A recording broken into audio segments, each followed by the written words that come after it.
This is the Columbia Broadcasting System. This is ABC, the American Broadcasting Company. This is NBC, the National Broadcasting Company. This is Robcasting Radio.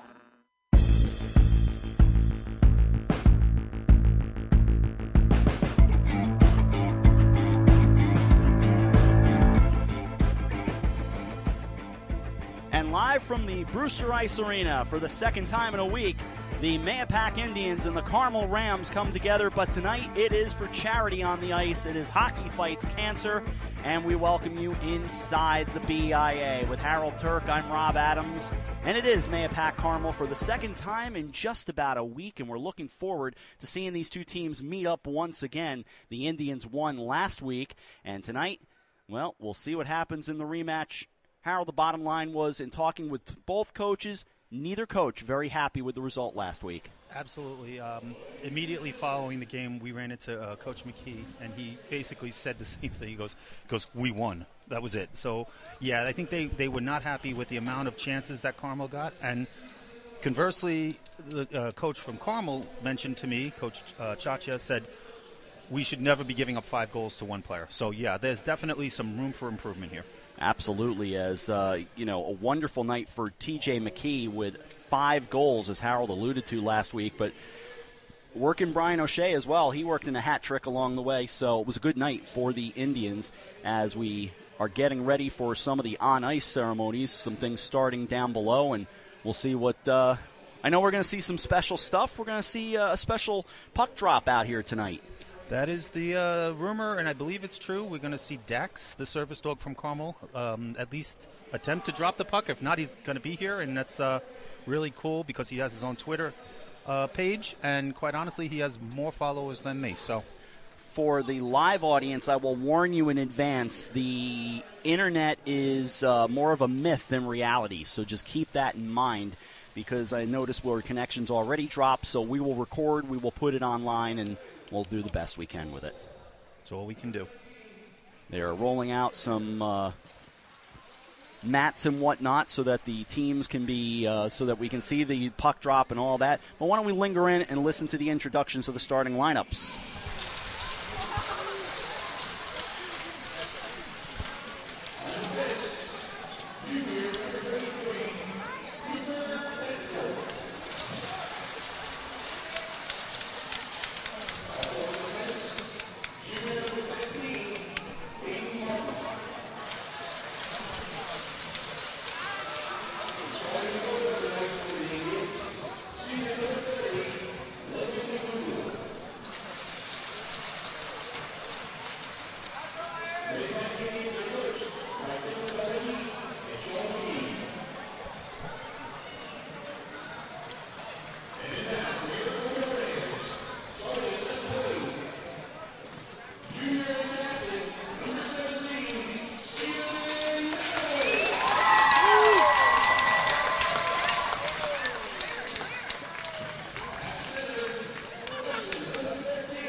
Well, here comes Dax, and Dax is getting the biggest hand of the night. Dax makes his way right out onto the ice, and they say, nope, come on back. Come on back onto the mat. Dax wants to get out there. Dax just wants to play. That's right. So they'll actually bring out. He just doesn't. I see it and I panic. I know. Running around on the ice. Dax is having some fun, though. And has already put the puck on the ice. There you have it. Well done, Dax. As Matt LaFontaine came out for the Rams to receive the ceremonial puck drop. TJ McKee as well. And now we will go for our national anthem and then get things going for Hockey Fights Cancer.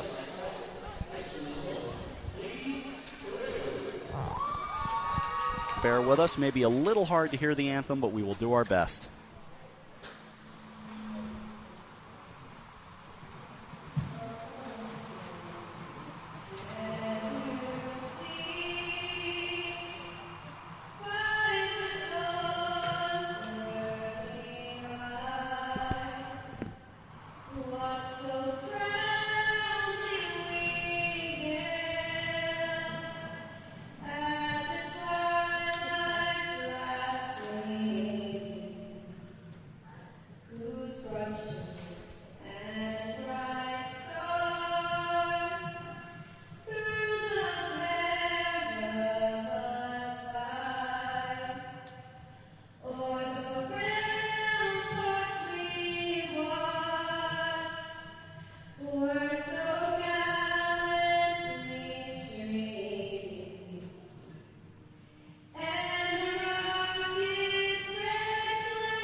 Obviously, as you can hear, a pretty good crowd on hand. Better turnout than there was the other night. That was kind of shaky weather anyway on Sunday night, so this a better turnout tonight, and certainly for Hockey Fights Cancer night. It's always a decent turnout when Carmel plays Mahopac in almost any sport. A Sunday night, bad weather, yeah, it was a little less than what they might have expected, but we were expecting pretty big crowds, and they certainly didn't disappoint tonight. Not tonight at all, and I have to admit, when I walked out, because I thought you and I might, grab something to eat or something after the game, and I know you had to get your daughter home. I will not say her name tonight, but you had to go, and I walk out and I went, I'm glad I'm going home because it's snowing really hard. Started out not a problem, but partway out Croton Falls Road, the roads got a little dicey. Yeah, it got a little slick towards Croton Falls, but overall it wasn't so bad. But yeah, I understood why people didn't come. Yeah. A quick glance at the starting lineups once again. Brian O'Shea will start for the Indians. Aiden Martin will be on defense. Cooper Betancourt as well for the Indians, with Logan McDougall in net, and of course TJ McKee at one of the forwards. For the Carmel Rams, Graham Ludwig on defense. They will also send out Gavin Golisano back on the blue line with Brendan Murphy, Stephen Mount, and Megan Ravert in net. The Indians will skate from right to left. The Rams will do the opposite, and we are underway, and we will show no bias despite the swag we have been given. To the right circle we go, and a wrister goes well wide to get us underway. 14 seconds gone by. Back comes O'Shea, trying to set it up out in front. In the slot waiting was McKee, and the Rams will bring it back the other way. Luke Golisano goes down the right wing, heading toward the end boards into the right corner of the Indian zone. The Indians will bring it back out, wearing the very blue-purple jerseys. As it comes down on net, the net comes off the moorings, and we will stop play with a penalty coming right off the bat. We will see the call. It is tripping.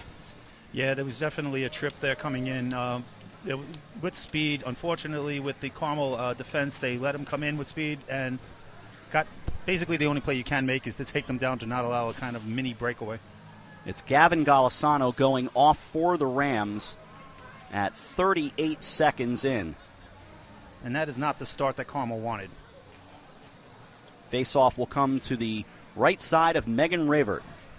Again, 2 minutes for New York State now on the penalties, as opposed to the 90 seconds in the past. Off the draw, comes down to the Indians as they win the face-off, goes into the left corner. Controlled by Nick Bricker, who is on for the Indians.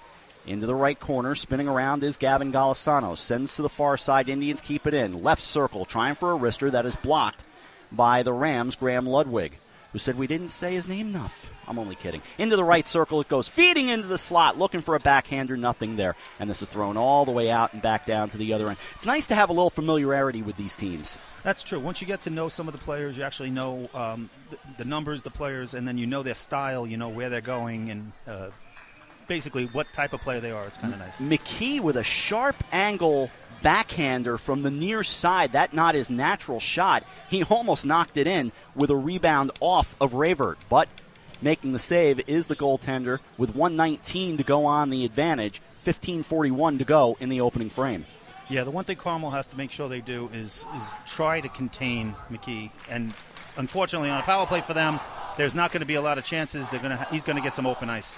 Off the face-off, it is controlled by the Rams and sent all the way down into the Indian zone. We've got the Ram cheering section just outside of our press box. We've gone to a new location tonight. We are up actually on the second floor of the Brewster Ice Arena. Coming down the left side is McKee. McKee gets on net. Couldn't quite get anything on it, so he holds onto it himself in the right circle. Bottom of the circle, sends it back out just inside the point, down the right side of the Ram zone. Right circle McKee. He goes into the corner, gets tangled up there with Robert Paradiso for the Rams. No score, 40 seconds remaining on the power play. Big blast coming from the right point. This is held in along the near side boards. A little backhander sends it back to McKee. He'll play it by himself off the boards and off to the right corner. No score, 25 remaining on the advantage. Sent back down into the Indian zone, and it'll be left aside by Logan McDougall, the senior goaltender for the Indians. They are 7-0 on the year. Tim Donahue is their head coach. Sean McGee is the assistant. On the other side, it's Michael Chacha, the head coach, with Brian Samaniego and Chip Chacha. Hopefully I said all that right. Better you than me. 9 seconds remaining on the advantage. One thing I wanted to mention, I noticed a little difference in the way Carmel was defending against McKee on the power play there. They were definitely keeping a defenseman on the line there, not chasing the puck. They were making sure there was nothing being brought in front of the net. Off the draw, played just outside of the Ram zone. We're down to 4 remaining. I mentioned the swag, by the way. Craig Bricker was nice enough to walk up with some Mahopac goodies for both of us. Now, Harold is the Carmel resident and Carmel dad, but he is wearing a Mahopac hat tonight. Me, to the sweatshirt and the Mahopac hat. However, I'm a Mahopac grad. But no rooting either way. 14:09 to go first period. Right circle. Here come the Rams. Left behind in that right circle. Played over there. Jack Lagan, he had a goal the other night for the Rams. Down to 13:59 to go first period. No score. Indians bringing it back. It'll pop around into the left corner as Aiden Martin takes a check in that corner. Rams able to secure it, bounce it off the near side boards, and they'll play it along with Jack Lagan. So, yeah, to the top level we go tonight here at the BIA, leaving the photographer's room in the press box, so I'm sure they're quite relieved. But this a little bit better setup. One thing you got to keep in mind when you're doing a broadcast, you need a little more time to set up, and you don't get access to that booth until really just before game time. As we already saw another game earlier tonight, Fox Lane and Pauling. Off to the far side it goes, along the boards there for the Indians. Ryan Caraher, the sophomore there for Mahopac. Carmel at 2-5 on the year. Coming up on 4 minutes gone by. First period, still no score. As the Rams were able to survive the Mahopac power play. In the left corner, just a little kick to the near side, and played by the Indians with Mike Sotilli.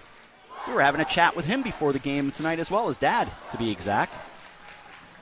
Yeah, he came over, wanted to know where the broadcast was going to be, and it was pretty cool. And now that you picked up a new fan, Rob. Well, hopefully everyone will enjoy the broadcast after the game is over because, again, a little shaky on the internet. Coming back out into neutral zone ice, 12:35 to go first period, and it's still no score. Mahopac and Carmel as we fight cancer, something we do every day, of course, but raising money for it tonight. Played back out into the neutral zone. The Rams have got it. They're in the pink tonight. While Mahopac rocking in the purple and a hit along the boards. A little how you doing coming from Fata Pasquale, who I remembered played very hard last week as well. Yeah, and actually... although in that case it was Nick Biagini, excuse me, yes. But still. Well, yeah, I was going to say Pasquale Fata had his first goal as a varsity player against Pauling last game. As the Rams lost, I believe, 5-4. In overtime. Overtime. Here's McKee, left circle. McKee dances in, lost the handle, and then the shot is blocked out of the right circle. The Rams will bring it back. They have the numbers in a 2-on-2 as they get it across the line. They go to the left circle, trying to work it around. It goes behind the net, looking for the poke home. Nice little nifty play just off to the near side of the cage. 11:38 to go first period. That was a good play. That's Brendan Murphy once again, who we talked about quite a bit the other night. Super freshman for the Rams. Yeah, Murphy has, I believe, 7 goals already this season, and for a freshman, that's pretty impressive. He's the leading scorer for Carmel right now with 17 points. Played on the far side boards in the Rams zone. 11:19 to go first period, no score. Rister, this bounces off the netminder. Megan Ravert comes to the near side. She played a little bit last Sunday night, but really just a quick relief shot. Second try, and it's going to be McKee again to put it home. It's 1-0. Yep, and that was basically nothing Ravert could do on that. Makes the save. It came right to McKee as he was standing there, and he was wide open. He just bounced it off of her and in the net. So a little shaky in the defensive zone there, but I do think that Carmel is playing a different style of game right now, so it may take them a little bit of adjustment because the way that I see the defensive alignment is down there. So we'll have to see what happens with Carmel, but Mahopac, the two-headed Hydra, O'Shea and McKee, you got to contain them. Only McKee's 6th goal against Carmel this season. Get the announcement in a moment, see if we can pick up the assist. Coming back is Murphy. He's able to ring the bell and tie us at 1. And that is a big goal for Murphy. Huge goal coming back right in that dangerous minute following. We mentioned that a little bit last game. That was what Carmel needed. Get right back on the board.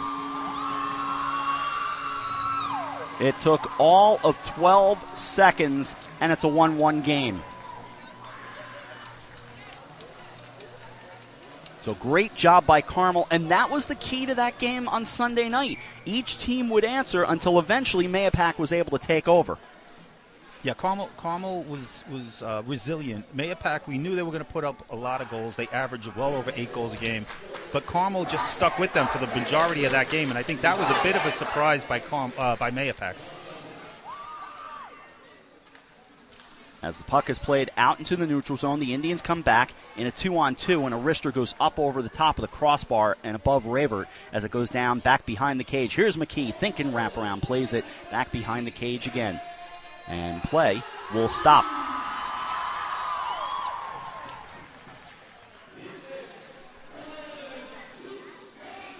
Luke Golisano gets the assist on the... hard to hear the other assist, but I picked up the primary assist. And the Mahopac assists, I have to admit, I missed those completely. Crowd was cheering as they should. Yeah, with the microphone, crowd microphone right by the Carmel rowdies over there, the Carmel crazies, if you will. They are pretty loud tonight, and that's great. And the Mahopac maniacs across the way. Everybody needs a name in this day, which is fine. Cardinal crazies in Greenwich, where I often hang my hat, so I get it. We didn't have these names when I was in school, which means we're old. Played back by the Indians into their own zone, goes to the far side. In the corner, Nick Bricker will scoop it up there. Played now to the near side corner. 9:50 to go first period. 1-1 as we fight cancer here tonight at the Brewster Ice Arena. Across the line into the Mahopac end.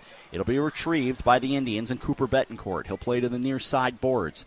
Around those boards, he chips it back out to center. Puck loose there as it got away from Bricker, so the Rams will control it. play a little cross ice to get it right back to the logo at center ice and across the line. Down that right side they go. By the way, Fox Lane won that game. I lost track of the final score against Pauling, but Fox Lane was in control pretty much all the way. Last I saw was 10-4. Yeah, that's about what I thought. Bounced off the boards in the neutral zone, and it got away from Mike Sotilli of the Indians. 1-1 our score, 9:09 to go, first period here at the Brewster Ice Arena. Turned around and sent down along the right side into the corner as it'll be scooped up by Biagini. Around the boards, back behind the cage, grabbed once again by Ryan Carahar in a 1-1 game. Played to the near side in the Indian zone. So the Rams starting to crash the Indians party a little more so. Can the Indians bring it back the other way? Because most of the play was leaning to the Carmel side of the rink tonight. The Rams will make a change. The Indians will grab behind their own net. They'll get things going from right to left.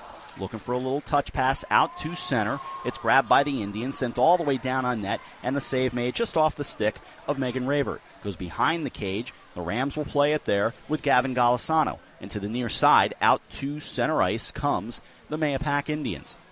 Back ahead it goes with Aiden Martin. Through that neutral zone in a 1-1 tie with 8:10 to go in the first period. The other night was a little slow getting things started as well, but once it started, it didn't stop. Yeah, there was once the floodgates were open, that was it. But I will tell you, the play so far this game is a lot different than it was last game. As we said at the top of the broadcast, neither coach was enamored with their team's play. Down the left side with McKee, goes back behind the net in the Carmel end, trying to set it up out in front, almost an own goal as it bounced off the stick of Gavin Golisano as he positioned himself. Into the left corner, Graham Ludwig comes along. Left circle now, it's grabbed by the Indians and Danny Shum. Back out to neutral zone ice with the Rams. The Rams and Zach Rubin send down the right side. 1-1, 7:28 to go, first period. Good crowd on hand tonight. And all for charity. A lot of money being raised here, and that's a good thing. They had a great night here last year. Mahopac won that game as well. The Rams trying to break a fairly long losing streak now to the Indians. Left corner it goes. Jack Lagan there for the Rams, trying to set something up in the left circle. Sprawling down as Pasquale is there for the Indians, and there is the whistle and the call. And right as I went to watch the official make the call, a Ram skated by, so let's see what the call will be. Yeah, I didn't see it. Nope, explained it, didn't indicate it. But nonetheless, Pasquale Fada will go off. So the 2-minute penalty coming with 7:03 to go in the first.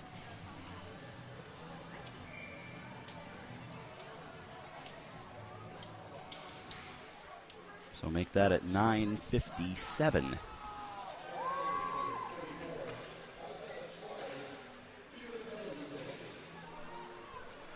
Sounded like hooking. Yep, hooking it is. Indians have got it back behind the net. 1-1 tie. Their second power play of the night. Send it out into the high slot. Go to the right circle now for the Indians with Bricker. Along the line and back behind the net. McKee trying to climb the ladder and go top shelf. Scooped back out to the left point. Hanging on there, rather at the right point, goes Martin. A big blast coming. Mick that O'Shea actually was at the point, and out it comes. Along the right boards again, in the right circle, trying to position it was McKee. Along again in the right corner. 6:14 to go first period. 1-1 the score, 1:05 remaining on the penalty, and swept out of the zone by Stephen Mount. You know, Secura and Paradiso played really well against McKee there. They did not give him room to breathe. The Indians bring it across the line with McKee. Down the left side, into the left circle it goes. Heading toward the left corner now. On for the Indians is Matt LaFontaine. A couple of tries, and it's poked home by Bricker. It's a power play goal to give the Indians a 2-1 lead. Yeah, there was a broken stick that was flying by, and I guarantee you that messed up Ravert there in net, because she sees one thing coming and then another thing's coming, and it squeezed through. Unfortunately for her, she was not able to stop that puck, but it was kind of a wacky little play there. So this time Mahopac takes advantage, and it's a 2-1 lead. Yeah, the other thing I was going to say with the penalty there is it was in the offensive zone, so I'm sure Carmel is not going to be happy with taking that penalty in the offensive zone. And that was another thing that Coach Chacha said, too many penalties. That's going to be a perfect example of too many penalties.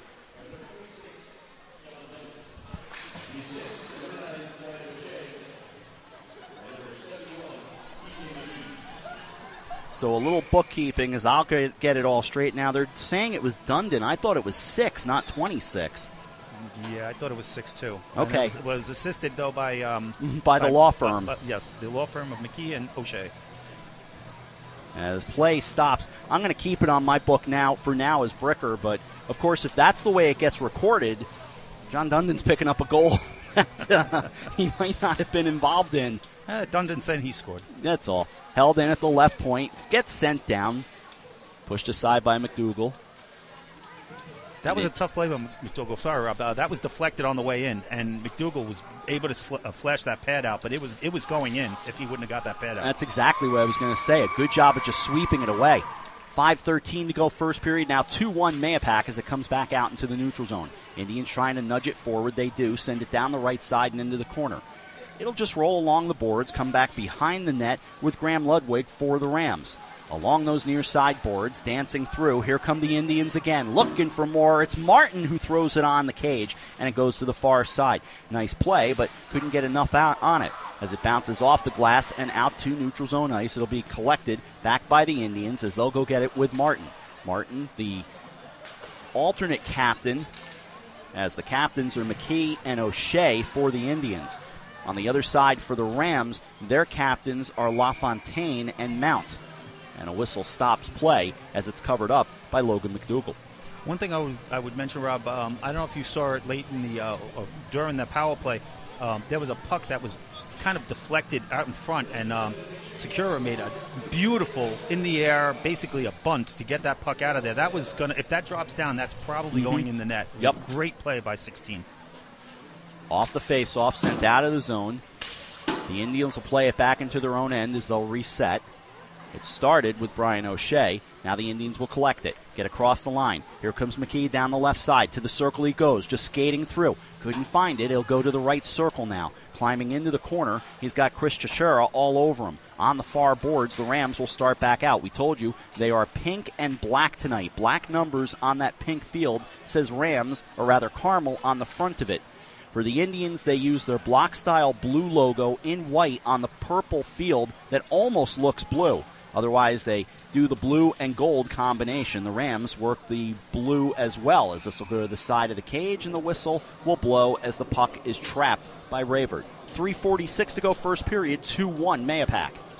One thing I would say is, again, I'm watching a lot of the defense, only because when we spoke with the coaches afterwards, the disappointment that somebody could score 5 against you. I'm watching the defense and how they're handling McKee and O'Shea.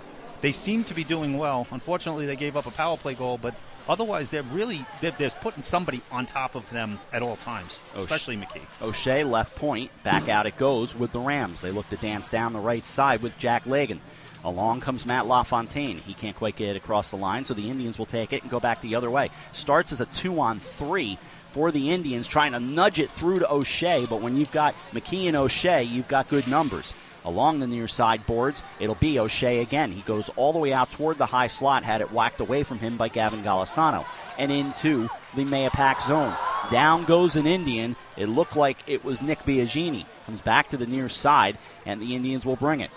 The Indians getting with Bricker. Down on net it goes, and it's Ravert to hold on. After the whole confusion of John Dundon versus Nick Bricker, I had to double check if it was a 6 or a 26.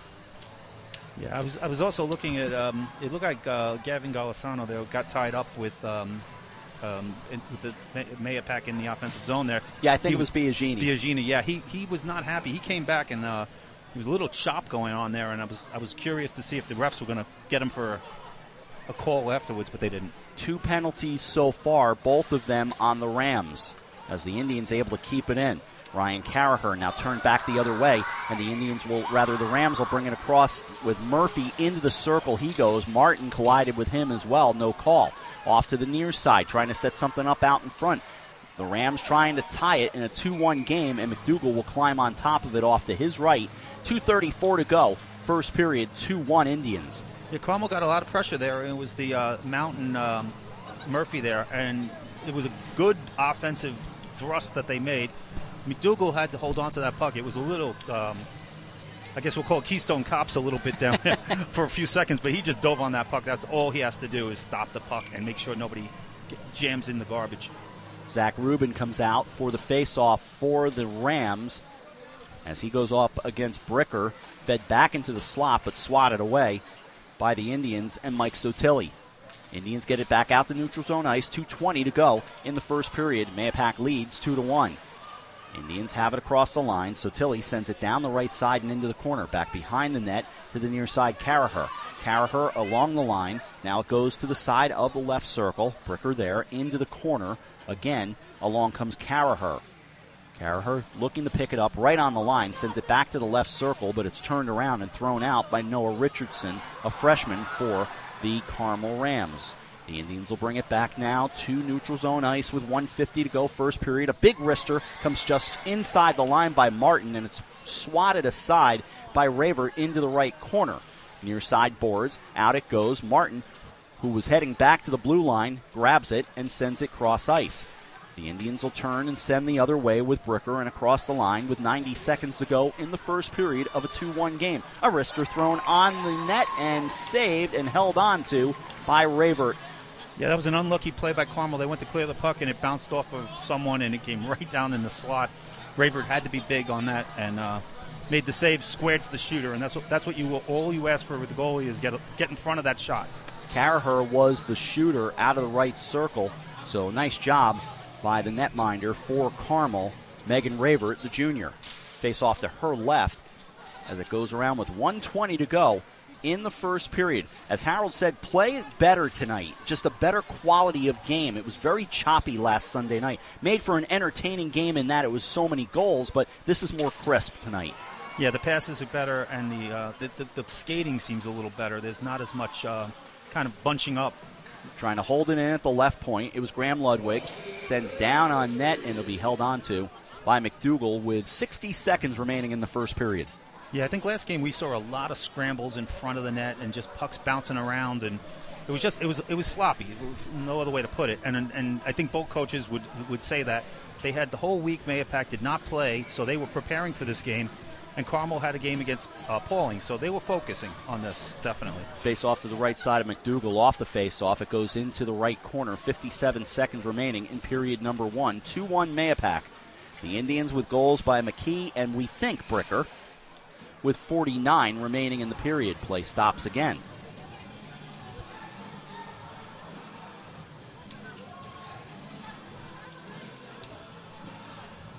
Yeah, I was keeping an eye on the coaches. There's something, one of the, I guess it's Coach Chacha that was not happy with something, and he's been kind of going back and forth on that bench. If you get a chance to see him there. Off the circle. It goes to the far side, off the face-off at the dot with 40 seconds remaining in period number 1. Bounce aside to the near side boards, collected Bricker, turns around, sends down, actually it was O'Shea.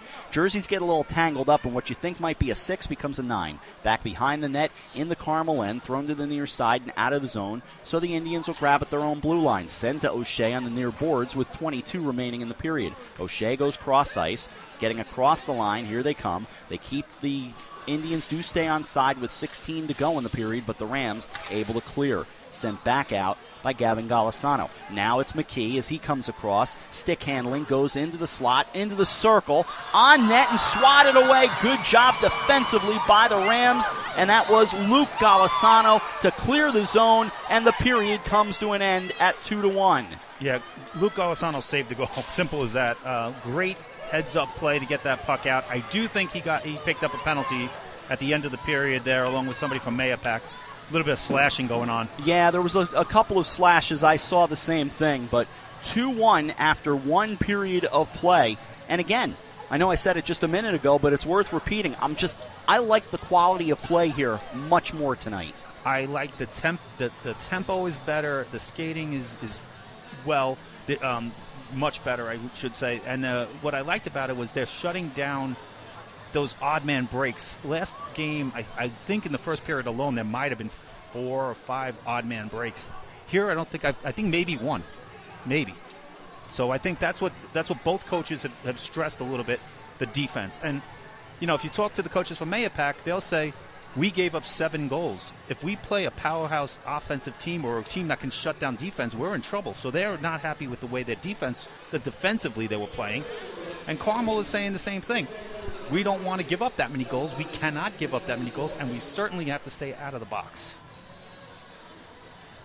It looks like, for sure, initially I saw John Dundon go into the Mahopac box. I have yet to see a Ram go off, and nothing up on the scoreboard as of yet. But I did think there was a little something at the end of the period. It was definitely Luke Golisano who was slashing, so I would be stunned if he didn't pick up the slashing penalty. And there you go. Hopping over the boards right now. So Dundon and Golisano for what we're going to guess would be slashes each. Now, at the high school level, I was just about to say, I believe they do play 4-on-4, and so they'll start 4-on-4 with that, or they will, because they're matching minors, they're going 5-on-5. They're going 5-on-5. Now, I see 4-on-4 all the time in Connecticut, but here they're playing 5-on-5.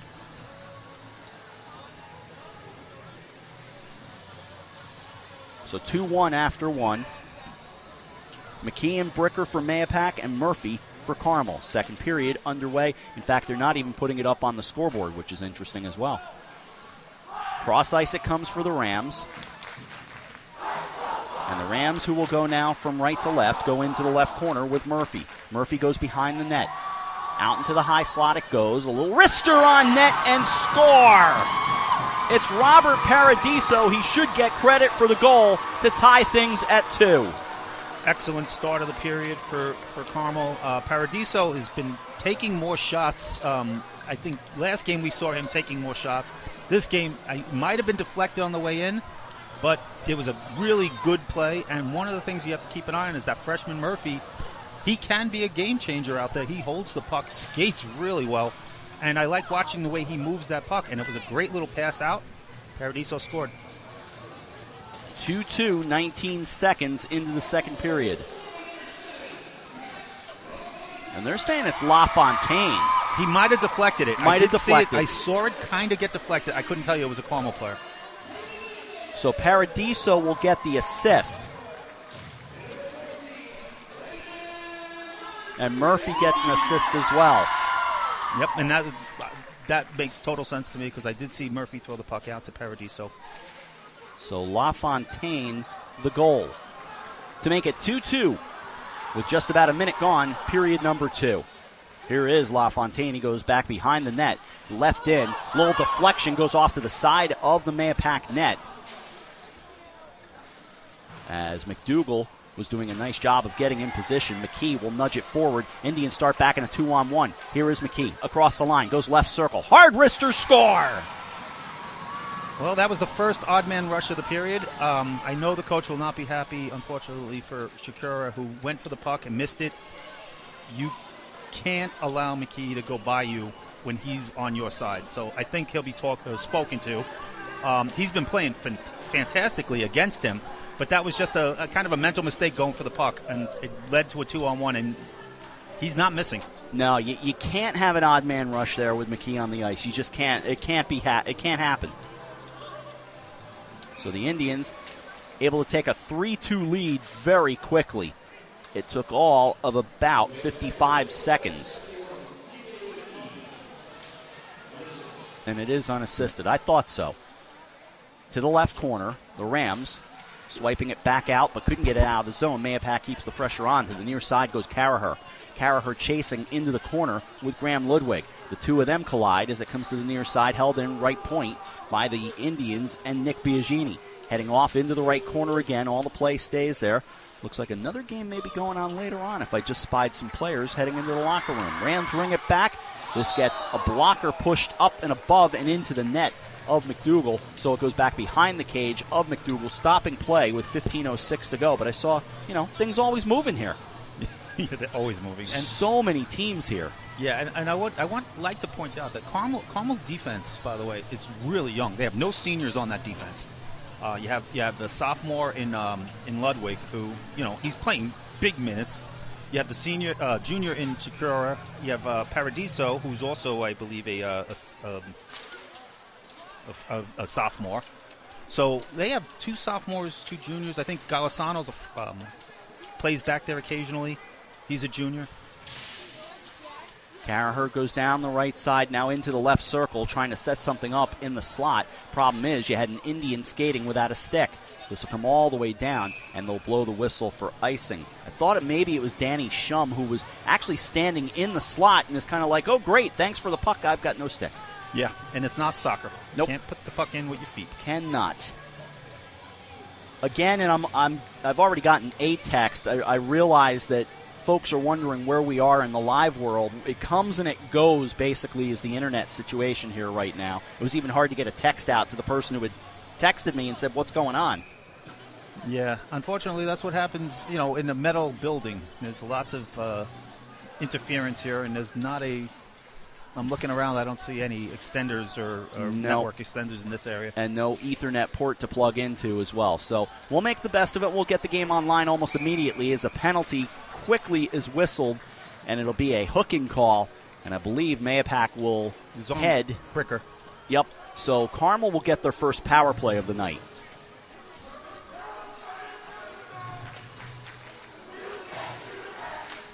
And Carmel, for sure, letting Bricker hear it.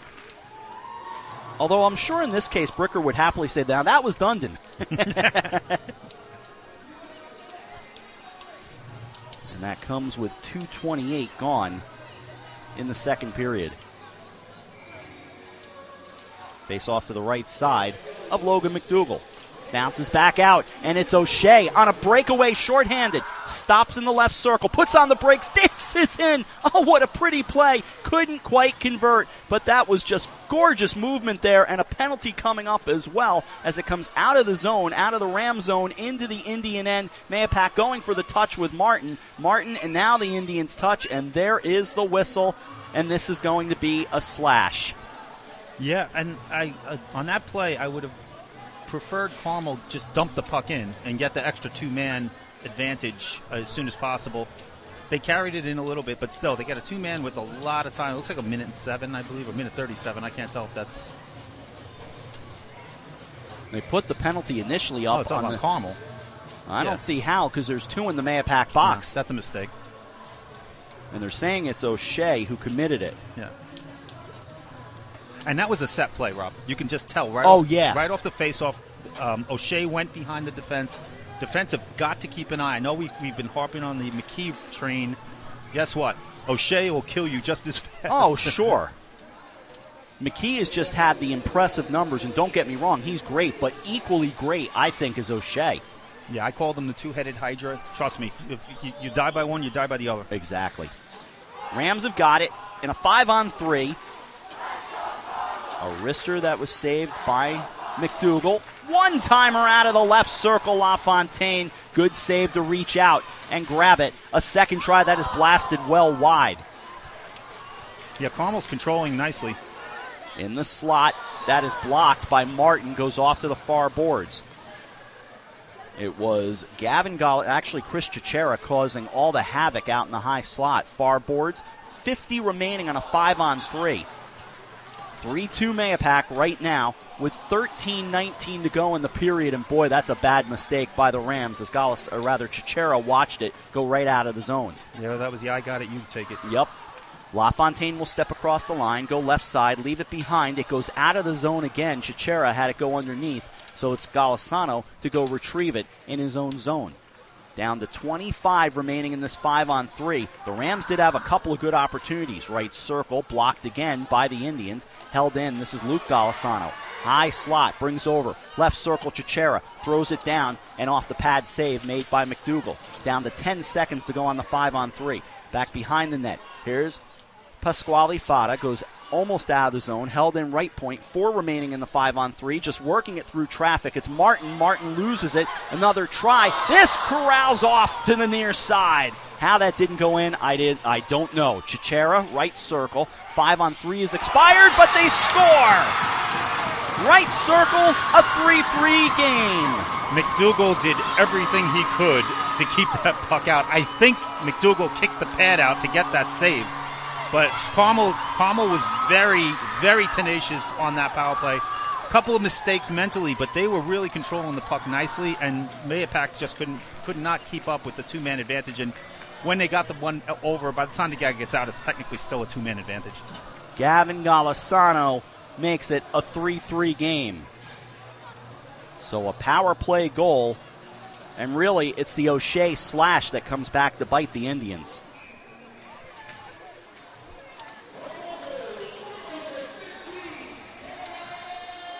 And they're making the announcement right now. It's Golisano.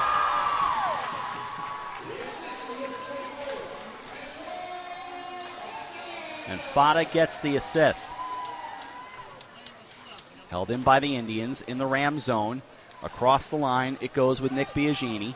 Rams able to clear it back out.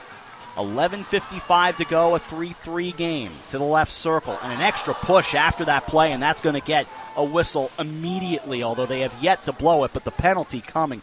And it looks like it'll be on Jack Lagan. I just saw the extra shove. The touch coming up, although the Indians still have it, so they'll get an extra skater on. Smart move by Tim Donaghy. To the near side it goes, turned right back around. Here comes Biagini. Biagini for the Indians as the Rams try to touch it. Extra skater on. Down goes Biagini down the right side. Dances around. There's the touch coming by Zach Rubin, and we'll get the whistle. Yeah, it's going to be a cross check, I believe, on Lagan. He definitely shoved him into the boards. Yeah, That's a dangerous play in the offensive zone. Coach Chacha is probably going to start pulling his hair out. He's going to look like me by the end of this game if they keep taking that kind of a penalty. But when you're getting some good things going with a young team, occasionally they get a little rambunctious, and that can happen. That one was that was so obvious we could see it up here. Face off to the left side. Goes back, backhander right out in front by McKee as he's already looking for the hat trick. Goes to the left circle. It's O'Shea, just wrists it down very gently, turned right back around. Rams almost had a 2-on-1 developing, but the Indians were able to get things back the other way.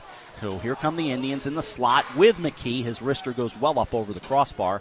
Into the left corner it goes. Wrap around, you know who. It's McKee again. Power play goal. Mahopac with the answer every time. It's 4-3. Yep, and that was, again, not much the goalie can do when you're playing that way and you're starting to run around a little bit or skate, dance around in your own zone. You cannot give McKee that kind of time behind the net who can just come right out in front, and if your goalie is not, to that post, it's going to squeeze in, unfortunately, for Ravert. But in that case, get a little frustrated with the penalty that you took, because that's what cost. The last two goals were scored on kind of undisciplined penalties. Slash and cross checks. McKee is almost, and I don't know this movie that well, but McKee is almost like he's in the Matrix right now. He just almost like he can hold up in the middle of the play and go, sorry, Megan, and just sweep it right by her. Yeah, he's tremendous stick handler, and he's also a tremendous skater. Carmel was holding on to him, playing pretty well, but when you're on a power play, he's going to get free ice. Yeah. And that's why Coach Chacha said stay out of the box, and in this case they didn't. So already a hat trick for McKee once again. It's 4-3 with 10:45 to go in the second period. On this night for charity as hockey fights cancer once again. Down the right side it goes, back behind the net in the Ram zone, hitting kind of picking up a little bit. And the whistle again, very quick. And it's Mahopac who will head to the box. It looked like he was calling a roughing, and I think that's probably the right call, but it didn't seem like it was all that, nasty. Yeah, he's calling a roughing. Yeah, it's Dundon for roughing. And we'll say I was picking on Carmel's undisciplined penalties. That's an undisciplined penalty for Mahopac. Absolutely. You're in the offensive zone. You should not be taking that kind of a penalty. It gives coaches gray hair. It really does. So it's a minor at 6:24 rather. At the left point, back out into the high slot, sent wide off a wrister just inside the blue line. Set up by the Indians and cleared all the way down into the Ram zone. Ravert will leave it aside. It'll be grabbed by Murphy. Brendan Murphy will start things behind his own net, skating from right to left. They're in the pink with black tonight for Carmel. Of course, that not their usual colors, this being a charity night. To the left side it goes with Stephen Mount. Mount into the left corner. He gets taken down, kind of tripped up, looking for a call, not going to get it as it goes down across into the Carmel zone. Here's O'Shea, left circle. Sweeps it along with a backhander, but pushed aside by Ravert. Yeah, that was a nice little play by Ravert because that shot had a little something on it. To the near boards it goes. Held in by the Rams as the Indians able to keep the pressure on. They go down into the right corner of the Ram zone. 1 minute remaining on the power play. But this right now exactly not where the Rams want it to be. They will touch with a penalty coming up. And I believe we've got interference this time. Yeah, this is, again, Carmel's undisciplined play is going to hurt them. It was an interference penalty on 17, which would be Mount. Yep. This was their power play, and it looked like Mahopac had the power play for the last 20 seconds. And again, that's just they're skating well, but they're running around in their own zone, and you cannot do that against Mahopac. And all of a sudden, the penalty side of my score sheet is beginning to fill up. It's just, and that's the stuff that's going to drive a coach crazy, as you said. I asked any comments coming into this game, and that was the first and only thing he said was too many penalties. Yep. Off to the far boards it goes as the Rams will start back out. It's 4-on-4 now for 39 seconds, and the whistle will bring the play out of the Mahopac zone. One thing talking about the Carmel power play, one of the things I really like about what they do on the power play is they set somebody up in the high slot, basically looking to deflect pucks in on McDougall, and it's worked really well. The Rams will send down into the Mahopac zone. The Indians will scoop it up back behind their own net, starting in the corner and sending it around the boards to the far side. It's Cooper Betancourt for the Indians, but here's Murphy. Murphy goes into the right corner as the Ram fans trying to get fired up. Big wrister goes up into the netting and actually out of the rink, stopping play with 8:50 to go. This is some, great, I can't even call it a hockey barn because it's such a collection of rinks with so many different things going on. And there's at least, 3 rinks in here? There are 2 big rinks and a small, kind of like a training rink that they use for parties and for sessions. It's a great place. I wish, when I was growing up, I would have loved to have something like this. Section 1 hockey still in a lot of ways, I don't want to say it's in its infancy, but it's still very young. Yeah, very much so. And I'm really loving the Section 1 hockey lately and watching how they're coming about. And these kids are really good players. It's fun to watch the development of Section 1 hockey for sure. To the far boards it goes with 8:38 to go. In the second period, 4-3 Mahopac. Martin will grab in the circle, back in his own zone. Looks, sends all the way down. Waiting at the line was Dundon, but it's turned right back around. Now the Indians do get it with McKee. Goes behind the net, and Ravert, in fact, able to trap it on the side of the net. With 54 remaining on the power play and 8:21 to go in the second period. Yeah, Mahopac was kind of, I would call it a set play, or a play that they usually have for some sort of a breakout play, because they definitely were looking for that puck behind the defenseman. Off the face-off, played by the Indians. They keep it across the line. It's their power play now. Sharp angle try will go back behind the net. Looking for a backhander. Trying to poke at it is Dundon. Dundon says, "What do you mean you're blowing the whistle?" But the whistle did blow, and Ravert able to hold on.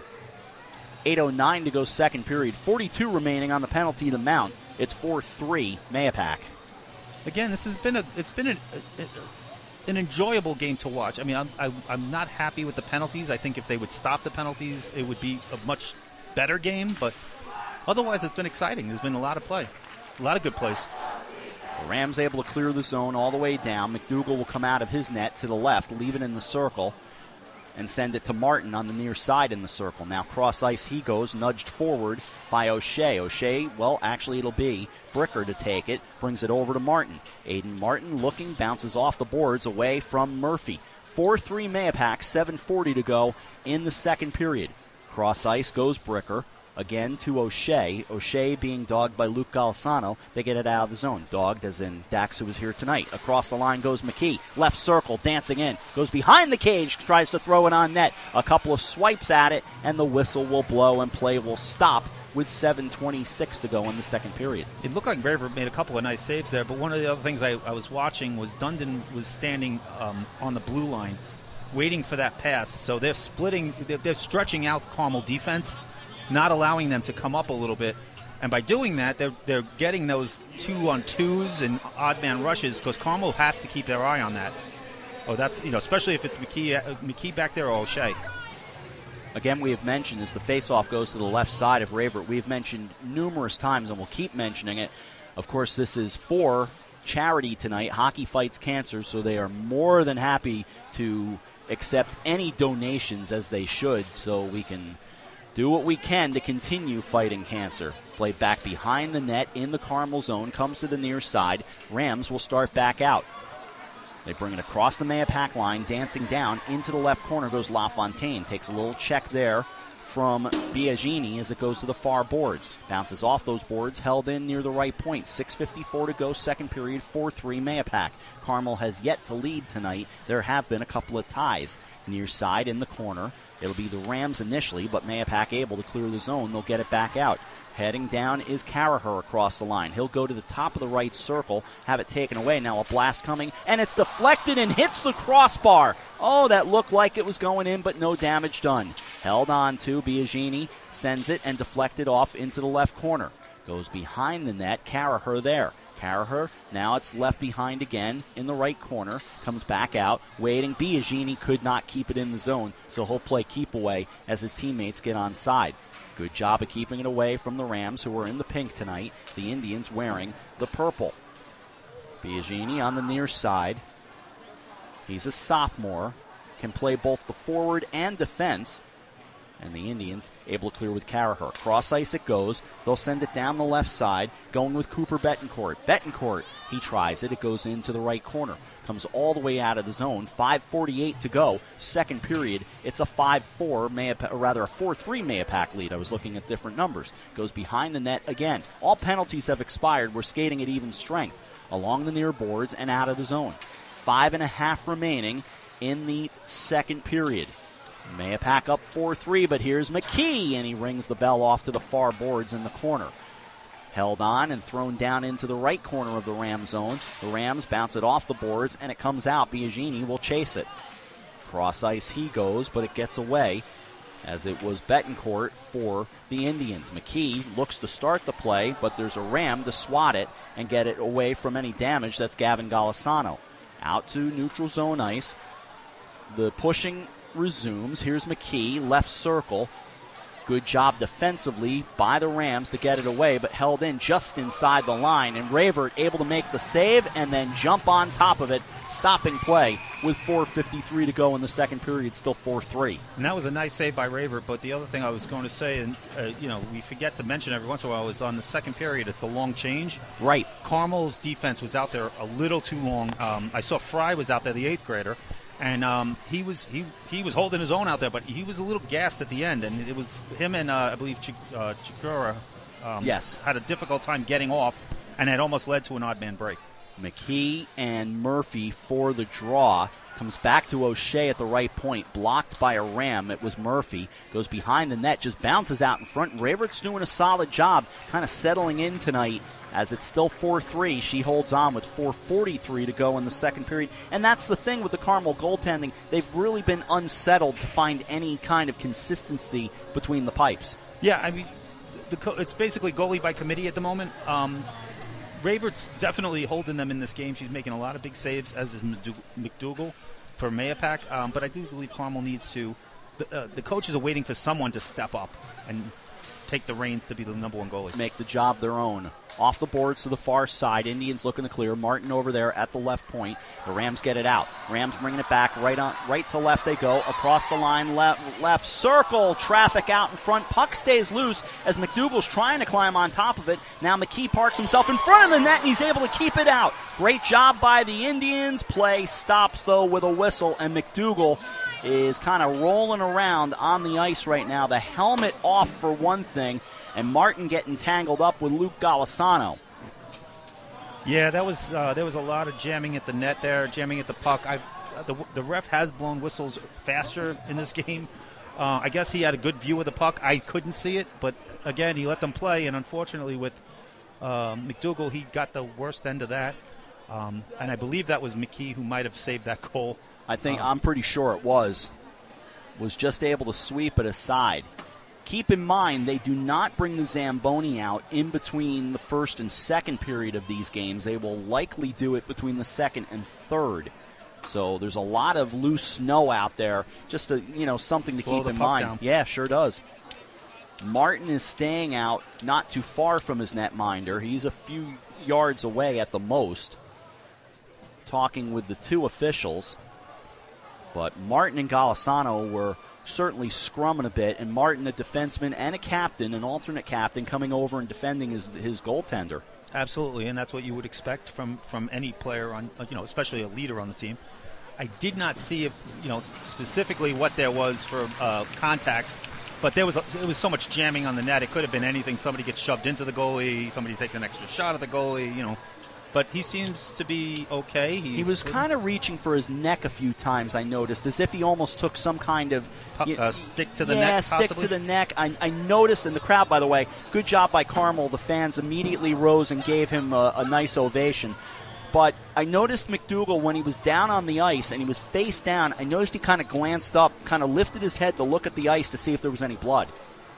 Well, yeah, more than likely that could have been, it was one of two things, a stick or a skate, and I don't see it being a skate. Yeah, thankfully not a skate. That's always a goaltender's See, he continues to reach nightmare. for his neck. But he's staying in, helmet's back on, and they will play on off to the left side of Logan McDougal. So shout out to the senior as he does a good job of getting himself back in position, or as our man 5-minute major Travis Jackson would say, stick taps. Give him a hashtag stick tap tonight. Bring it back out to neutral zone ice. Harold and I have gotten stick taps. It's kind of nice. Last year we got them for doing this game, in fact. As it goes back behind the net, heading into the right corner of the Ram zone. 3:55 to go in the second period, 4-3. Again, I know sometimes the internet is here for us and we're able to be live with you. Sometimes it disappears. Fear not. It will be on the internet later, and the Indians have scored. This time it looks like it is Dundon doing the celebrating to make it. The Indians taking now a 5-3 lead. Yeah, and that's a goal that Megan Ravert wants back. It wasn't a hard shot. It wasn't deflected. It just looked like it squeezed through. I would say 5-hole, or it just went under the pad somehow.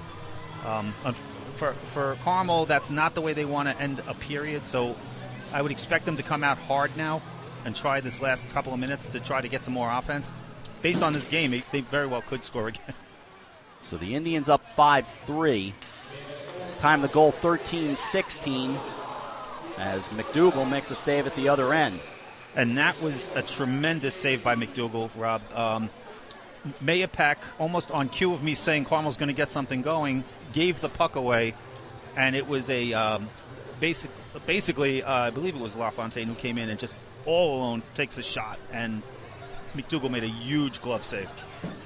5-3 Indians face off to the left side of McDougal in the Mahopac zone. McKee for the draw with LaFontaine, and they get it out of the zone. Bounces right off the boards all alone. Here's O'Shea, stick handling in the slot. Backhand goes back behind the net. He just missed it. Behind the net it goes, and they'll say, hold on right there. Puck, the net came off the moorings for a moment as well. Just kind of lifted up on the back end. Play stops. 3:22 to go in the second period. Yeah, it looked like Raver got the pad out for that, possibly. If not, it just missed that post. But again, Carmel must pay attention on these set plays. Mahopac, that was a set play. They had the I guess it was O'Shea hanging up high, and if you're not looking, he's going in all alone, and you better start to pay attention to that. Face off to the right side of Megan Ravert, down the left side again, into the left corner.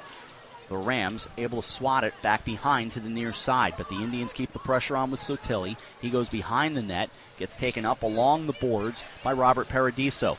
3:05 to go second period.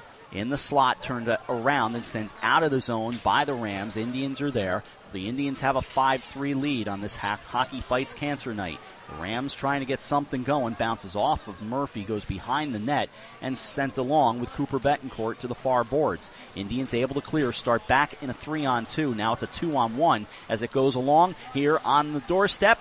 The wrister comes down, puck loose, fighting for it. It was Sotilli getting things going out of the right circle, and play does stop with 2:38 to go in the second. Ravert came up big on that. Mahopac came in with arrived quickly and in ill humor. They were basically jamming that puck. They were looking to score again with 2:38 left. But Ravert held ground. That's a tough play as a goalie to hold ground on that and not go falling in or coming off the line and letting a puck go by. When it finally became a 2-on-1 in the Carmel zone, it was Sotilli and Bricker coming down, and it was Sotilli in the right circle who started it off the feed from Bricker. Yeah, it was a nice play. It was just a better save. Nick Bricker for the face-off for Mahopac out of the circle to the right side. Off to the far boards it goes. 2.5 remaining in the second period. It's a 5-3 Mahopac lead. Out it comes. The Rams grab it. They go from right to left, bring it across the line. Trying to get fancy was Pasquale Fata, as he tried to make his way with a nifty move around an Indian defender. But it'll come all the way down, and the Indians bring it back. Bricker sends it on the doorstep, swatted away. Trying another try by Ravert. Off to the far side. Someone has lost some paraphernalia. Ravert lost the glove. They got to call the blow whistle. And they do. Yeah, when a goalie loses equipment, not the stick, but a glove or waffle or helmet, they usually blow the whistle as soon as they see it. And it was the glove and the stick. Both were off to her right. Play stops 2:04 second period. And Ravert has come up huge the last couple of shots. I mean, it's not easy facing this Mahopac offense, and she's holding up. She's holding up well to the shots. Carmel just has to be a little more, controlled in their own zone and not allow the breaks that Mahopac's getting. Off the face-off, goes right back on net. Mahopac saying that puck went in. I can see Sean McKee dancing from here. Yeah, the body language of Ravert wasn't good, but I don't know if they're going to call it, if they saw it. The officials are talking it over. Both Tim Donaghy and Sean McKee are absolutely frustrated. They think this is a goal, and the officials are saying no go. No, he pointed to the face-off circle, Yep. so I guess they didn't see it. That's just one of those are bad. I think it's the best way to explain it. It's not going to assuage the Mahopac coaches who are furious right now. So with 2:01 to go in the period, a 5-3 Mahopac lead, another face-off, and the Rams will grab it. Could that be a turning point in the game? Hard to say. Carmel will have to take advantage. Into the right corner for the Rams goes Graham Ludwig. Back behind the net. They try to control it, go to the far side. They need to clear it and get things going to the other end. 1:45 to go, second period. Taken back behind the net. Now it's Bricker heading toward the left corner. Just trying to center, and it was O'Shea off a wrister. Comes to the near side. But the Indians keep the pressure on. McKee in the right corner. Martin is posted at the right point. It'll come back and all the way out of the zone. Martin will chase into the Mahopac end, but it'll go by for an icing, which we have not seen a lot of tonight. That's right. But suddenly the ice has been tilted in Mahopac's favor down to the Carmel end of the ice. One thing also that they do not do in high school hockey as opposed to professional is if you ice, you're allowed to make a line change. And that's a big deal because if they were not allowed to make that line change on that play, Carmel's 5 were spent, and that would have been real difficult for the final minute, and especially with the long change. 1:21 remaining, second period, 5-3 Mahopac. Off the face-off, comes into the near corner. Carmel able to control it initially. They need a big rush, but Mahopac able to keep the pressure on. Boy, did that have all kinds of English on it as it went down, and Ravert able to push it aside into the left corner. 5-3 Indians. McKee in the left corner. Goes to the left circle. Trying to wrist it. That's blasted. Comes over near side. Controlled once again for the Indians by Nick Biagini. We're under a minute to go in the second period. 5-3 Mahopac. Everybody will get to catch their breath in the second intermission. Goes to the end boards and played there by John Dundon. In the right corner, the Indians trying to get things going. The Rams need to get it out of the zone because, as Harold said, they've been spent. Able to clear. They had a 2-on-1, could get nothing going, and the Indians will say thank you very much. Bricker brings it back into his own zone, lifts it off the glass, and ahead it goes. Here's McKee. McKee chasing. McKee right circle, sent down, pad save. Dundon was looking for the rebound. Nice save by Ravert. Puck cleared out of the zone. 22 remaining in the period as McDougal swats it aside. It'll be started by Cooper Betancourt. Goes again behind the net with 14 remaining in the second period. 5-3 Mahopac. Puck in the left corner as we're down to 9. Along the near boards. Turned around by Mahopac. Looked to clear with 4, but they'll be happy to get out of the period with a 5-3 lead, and they do as the horn sounds. Or the buzzer, or whatever you want to say. You know, McDougal played that puck, and it looked like the ref had his arm up for an icing, and I was wondering if that was going to come back and bite him because he basically played the puck right before the line. And that could be dangerous. It sure can. 5-3 after 2. So far I've gathered that Pearl River is one of the teams that's here for whatever the next game is. I've noticed that. But that's it. That's all I've got for you. We had some players actually hanging out right behind us at one point. I thought we were going to be chatting with them. But in any event, 2 periods in the books. We will pull ourselves back together and take a break after 2. Mahopac 5, Carmel 3. As tonight, hockey fights cancer, and we will return to fight it some more. But for now, from the Brewster Ice Arena, 5-3 Mahopac, you're listening to high school ice hockey. We're gone, but we're still here. Third period getting underway. We're here, we're not here. I had to actually go outside to get a tweet through to tell everyone what's going on. Yeah, unfortunately, like I said, in a building of metal, it's very difficult to get a Wi-Fi signal that's consistent, and it's better to at least record it, have it ready, and then post it as soon as you can.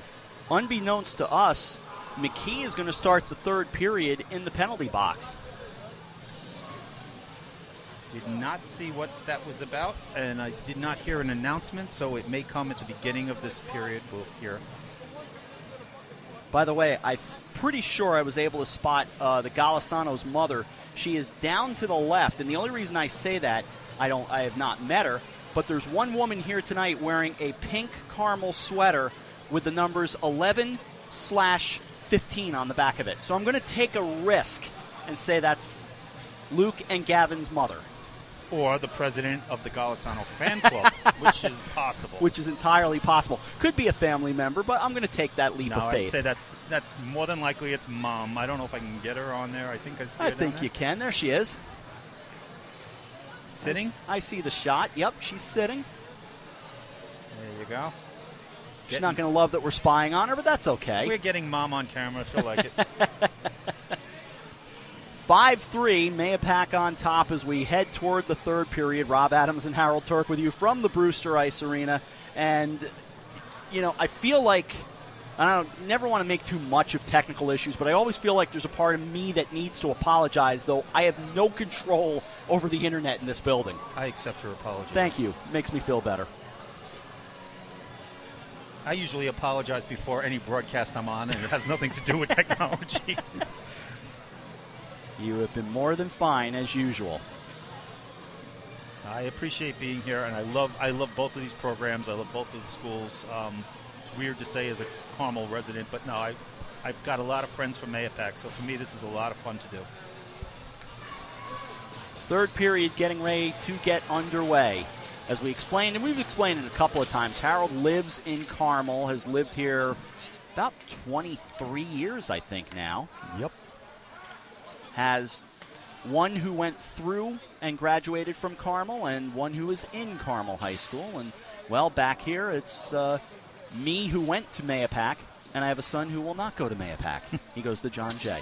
Off the face-off, we play in the third period, 5-3 Mahopac. The Rams on a power play now that has a minute and a half remaining on it. Hits back behind the net, goes toward the left corner. Rams keep the pressure on just inside the point. Waiting there is Murphy. Murphy along the left side board, sends down the boards. Rams keep it alive, go out to the high slot. Played there by Mount. Mount sends down. They'll throw it right back, and whistle will stop play. with 16:14 to go in the third period. Yeah, Carmel's having a lot of puck control in this power play. You can tell that they're being patient, and that's what they need to do. They don't need to force a goal when you start the period with the 2-minute power play. And they did get a nice shot on net, but McDougall was equal to the task on that. Face off to the right side of Logan McDougall. Rams, of course, now going from left to right here in the third period. Off the draw, goes all the way down to Ravert, who will just touch it and leave it aside. Mount will go grab it in the right corner of his own zone. Sends back behind Murphy, who's had a little bit more of a quiet night tonight. He does have a goal and an assist, but still was more of a bigger presence last Sunday when Mahopac won 9-7. Going down the right side into the right circle, goes behind the net, heading toward the left corner with 45 remaining on the power play. Goes to the left point, had to laugh at a couple of people were standing just off to our right, and all of a sudden they discovered we were doing the play-by-play of the game. Little unusual, I know. Mount with a backhander in the slot, goes to the left corner. In the left corner. I don't think, so far, I don't think Section 1 hockey has gotten a whole lot of play-by-play, which is too bad, I might add. This will come down into the Carmel zone. 20 seconds remaining on the power play. There's McKee going into the right corner. Goes behind the net, heading toward the left corner. And this all started really because of Travis Jackson, 5-minute major, who I interviewed on my radio show. Across the line goes LaFontaine, and an offsides will stop play with 15:06 to go, 7 remaining on the power play. But that's how it started. 5-minute major was on my show. He was talking about the Hockey Fights Cancer game, and I said, I'll tell you what, do you want to broadcast? And he said, yeah, let's go. Next thing he knew, and I knew, he was talking to the Mahopac and Carmel coaches, and we did it a year ago, and we're back again. Yeah, and Travis is a huge supporter of Section 1 hockey, and he's been great for it. I know that a lot of the programs really bought into his podcast and him being at a lot of these games. The tweets and the coverage and the Instagram, and he's all over it. Penalty has expired. And, you know, some in the traditional media quite honestly see him as a threat. I see him as great for this sport and great for high school sports. McKee left circle, and that's why he and I talk on a very consistent basis, even off-season. Rister goes around the boards to the far side. Mahopac up 5-3. Rister again deflected up. This will actually go into the netting and right over Mama Golisano.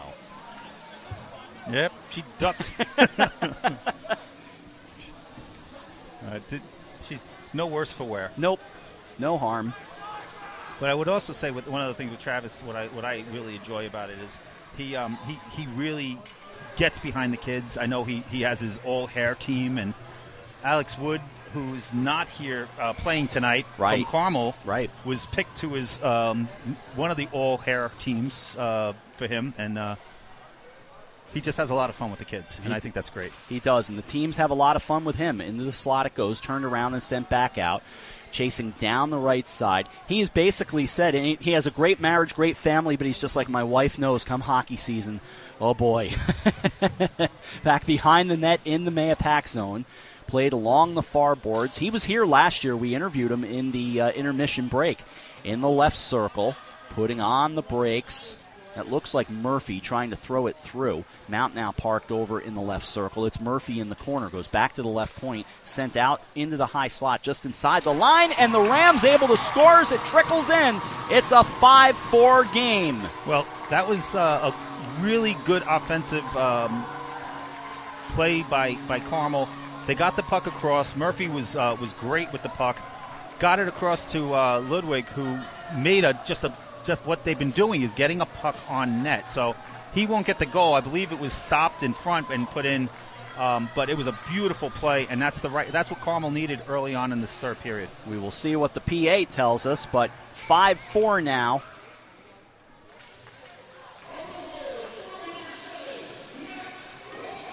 So it's LaFontaine his second.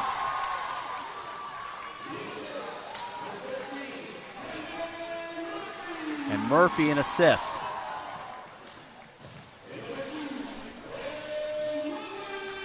And Graham Ludwig gets an assist as well. So 5-4 with 13:25 remaining. Harold and I were talking about the 9-7 game during the intermission break. That was a 6-6 tie after 2. So at least in that regard, this is a little bit of a different game.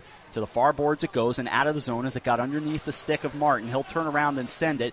The Indians have to touch up. Back into the Rams zone. The Rams will grab. They clear. This will come all the way down as it was deflected, and McDougal has it kind of knuckle on him, and then he leaves it behind. Martin will take it in the left corner.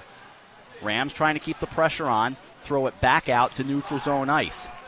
That's Christopher Frey. He is the 8th grader that we've alluded to. 4th year in a row that the Rams have had to play with an 8th grader.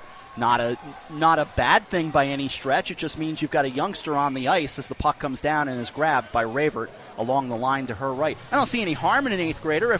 If he's worthy of being on varsity, good for him. Yeah, absolutely. I think it bodes well for Carmel hockey that they have 8th graders who have that kind of skill that can play and put out some decent minutes. He's not doing 18 minutes a game, but he's getting some quality playing time. And a playing time against, right now, one of the best teams in Section 1, the Indians 7-0. But here's Murphy. Murphy going into the left circle for Carmel, heading down into the left corner, LaFontaine as well. In that left corner, they continue to play and bring it over to the near side boards. 5-4, Mahopac on top with 12:22 to go. Sent back out of the zone, and it'll be the Indians with McKee. He has a hat trick. Dances around the defender, Mount.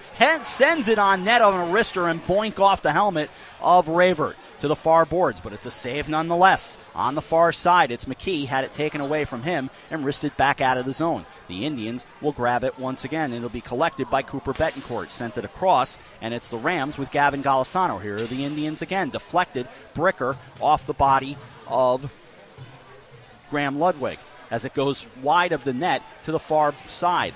Ludwig sends it to that far side at the right point. Deflected right back and blocked by Mount. Turned around and out of the zone it comes with the Rams and Pasquale Fata. Down it goes into the Indian zone, and the whistle stops everything with 11:35 to go, icing the call.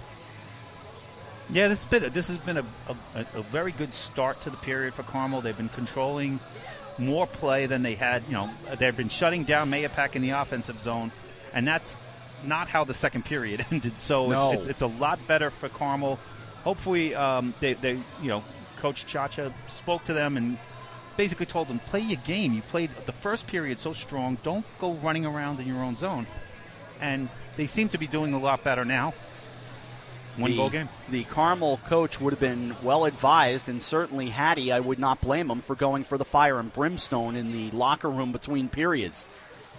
Going back behind the net is Caraher in the Carmel end. Brought along to the near side boards. Caraher now to the left side boards. Played down that left side once again. And for the Indians, it's Danny Shum. Heading toward the right corner. Along the boards there. Robert Paradiso as well defensively for the Rams. 5-4 and 11:09 to play. Next goal, I think, is very, very big in this game. Now, they can score easily, as Harold and I saw last Sunday night. Again, 16 goals total in that game. But you just feel like a momentum swing is coming on this next goal. Into the left corner it goes with 10:50 to go. And you're saying, well, how do you know there will be a next goal? Have you been a part of these two games is all I can say. 5-4 the score as the Indians will bring it back. They skate from right to left through the neutral zone, get it across the line, and go down the left side with Caraher. Tangled up with Ludwig. Heading to the left corner, it's Ludwig that wins the battle, taken away and sent along. Starts with Chris Chichera, and out of the zone it goes. In a 2-on-2, they come across with Luke Golisano. Sends it across into the right circle, just swatting at it. It goes to the far boards. It'll be kept in by Frey. Along the far side, 5-4 with 10:18 remaining. Trapped up along the boards. Over there is McKee, and as well as Mike Sotilli for the Indians. Coming down to 10 minutes remaining in regulation. Trying to get it across is Gavin Golisano. Get it out of his own zone. And it's the Indians, but it's the Rams taking it away. Rams turn it around. It'll be Frey, and then back down with the Indians. They'll go down the right side with Caraher. Caraher with a little collision. Frey got knocked down. The Rams wanted a call, did not get it, and the Indians have been the ones getting more of the power play time tonight. Taken away, the Indians get it back, and they get it out of their own zone. It's LaFontaine right at center ice, turns around and sends it across. This time Frey gets taken down, I think, by McKee. It goes into the slot and taken once again. Dundon there for the Indians into the far corner with Bricker. But so far, the striped shirts are letting them play in the third period. 9:25 remaining. It's a 5-4 game. Set up out in front, puck off the net, off the mooring rather. Dundon was there. Nothing doing. Ravert the save. Play stops with 9:20 to go. Yeah, Mount took the net off the mount. So it was there was a lot of I'll call possibly could have been called penalties. There was a few. I mean, the one play where I saw Coach Chacha had his hand up for a hook or a hold, but then right after that, the Mahopac player got taken down, and I saw I think it was Coach McKee raising his hand. So I saw a little bit of everything. Off the face-off, the Indians had a chance with another save made by Ravert. I have not heard shots on goal tonight, but I think she has been largely under assault tonight. Behind the net it goes. A little bit of a hook there as it goes to the far side boards, looking to get it out with Bricker. Bricker turns, looks to send it to somebody, but nobody home. Indians keep the pressure on just across the line. Down it goes, and Ravert takes it right into the body and holds on and delivers a little justice after the play to McGee. She's not afraid to mix it up. No, she made a good save. She was Ravert was square to the shot, and it's good to see. I always like to see a goalie get a little territorial. Yes, you need to protect your space, and you know what? Yes, you want your defenseman coming in there and clearing house, but hey, nobody's a better housekeeper than yourself. There you go. 8:53 to go. Still 5-4. It was McKee for the face-off to the right side. It'll be Martin chopping at it out at center ice, gets away, and goes down the left side of the Mahopac zone. O'Shea will go collect it in the corner, sends it back to the left point where Paradiso was waiting. To the far boards, now Mount will grab in the corner. Trying to get it with a one-time little touch right out in front. It comes over to the near side boards, and that was Murphy. Murphy grabs in the slot, goes to the right circle. Murphy, backhander, trying to get something, nothing there. The Indians will take it with 8:20 remaining and clear the zone. Out it goes. Icing whistled with 8:18 to go. Now the icings pick up as these teams get tired. Absolutely, and I know I wanted to go back to something you said earlier about Coach Chacha possibly fire and brimstone.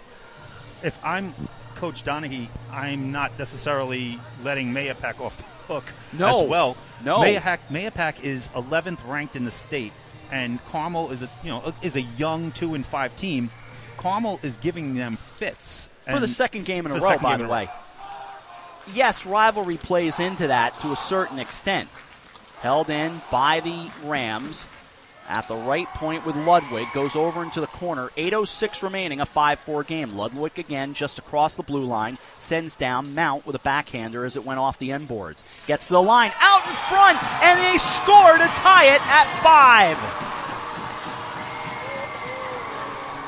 Again, Carmel controlled the play, and Mahopac seems to be just disorganized at best in their own zone, and Carmel is just tenacious, much like they were last game. And I thought that they were definitely taking it to them this period, and they scored obviously the 2 goals so far with a little less than 8 minutes left in it. And I believe it's LaFontaine. I thought first to celebrate that would give him a hat trick as well. Yeah, I believe it was. Off the face-off. Mahopac has answered quickly tonight. Here they come, and they do. And it's you-know-who. It's 6-5. Yep, and that was what Carmel did not need or want. And again, I'm not so sure that the matchup was to Carmel's advantage to face off on that face-off. He came when you put McKee out there following a goal. You know he's coming in. You have to know he's coming in, and they allowed him space, and he got the puck. And Fry was overmatched, unfortunately, for the 8th grader for McKee, and it was pretty much. Goaltender is not making that save. And it took all of 10 seconds for McKee to score his 4th. So at 9:13, the Indians regain the lead at 6-5. You thought we had a new game, and I really did think that next goal was so big. Once the Rams scored, I thought, well, maybe here we go, but not so fast. As the Rams take it back, they start in what becomes a 2-on-none. Breaking down, it's Murphy trying to tie it up. A penalty coming as it comes over to the near boards. Looking for a touch-up with 7:17 to go. There is the touch, and there is the indication. Hold, not a penalty shot. Didn't have a clear run there. Right call in my mind. Everybody always kind of goes, oh, it's great if you can get a penalty shot in there, but I think that was the right call. But again, Carmel at least responded well to get that penalty. So now Carmel's back on a power play. I think that they need to control themselves the way they did the last power play. They're playing very well with the puck on the power play, and there's good control.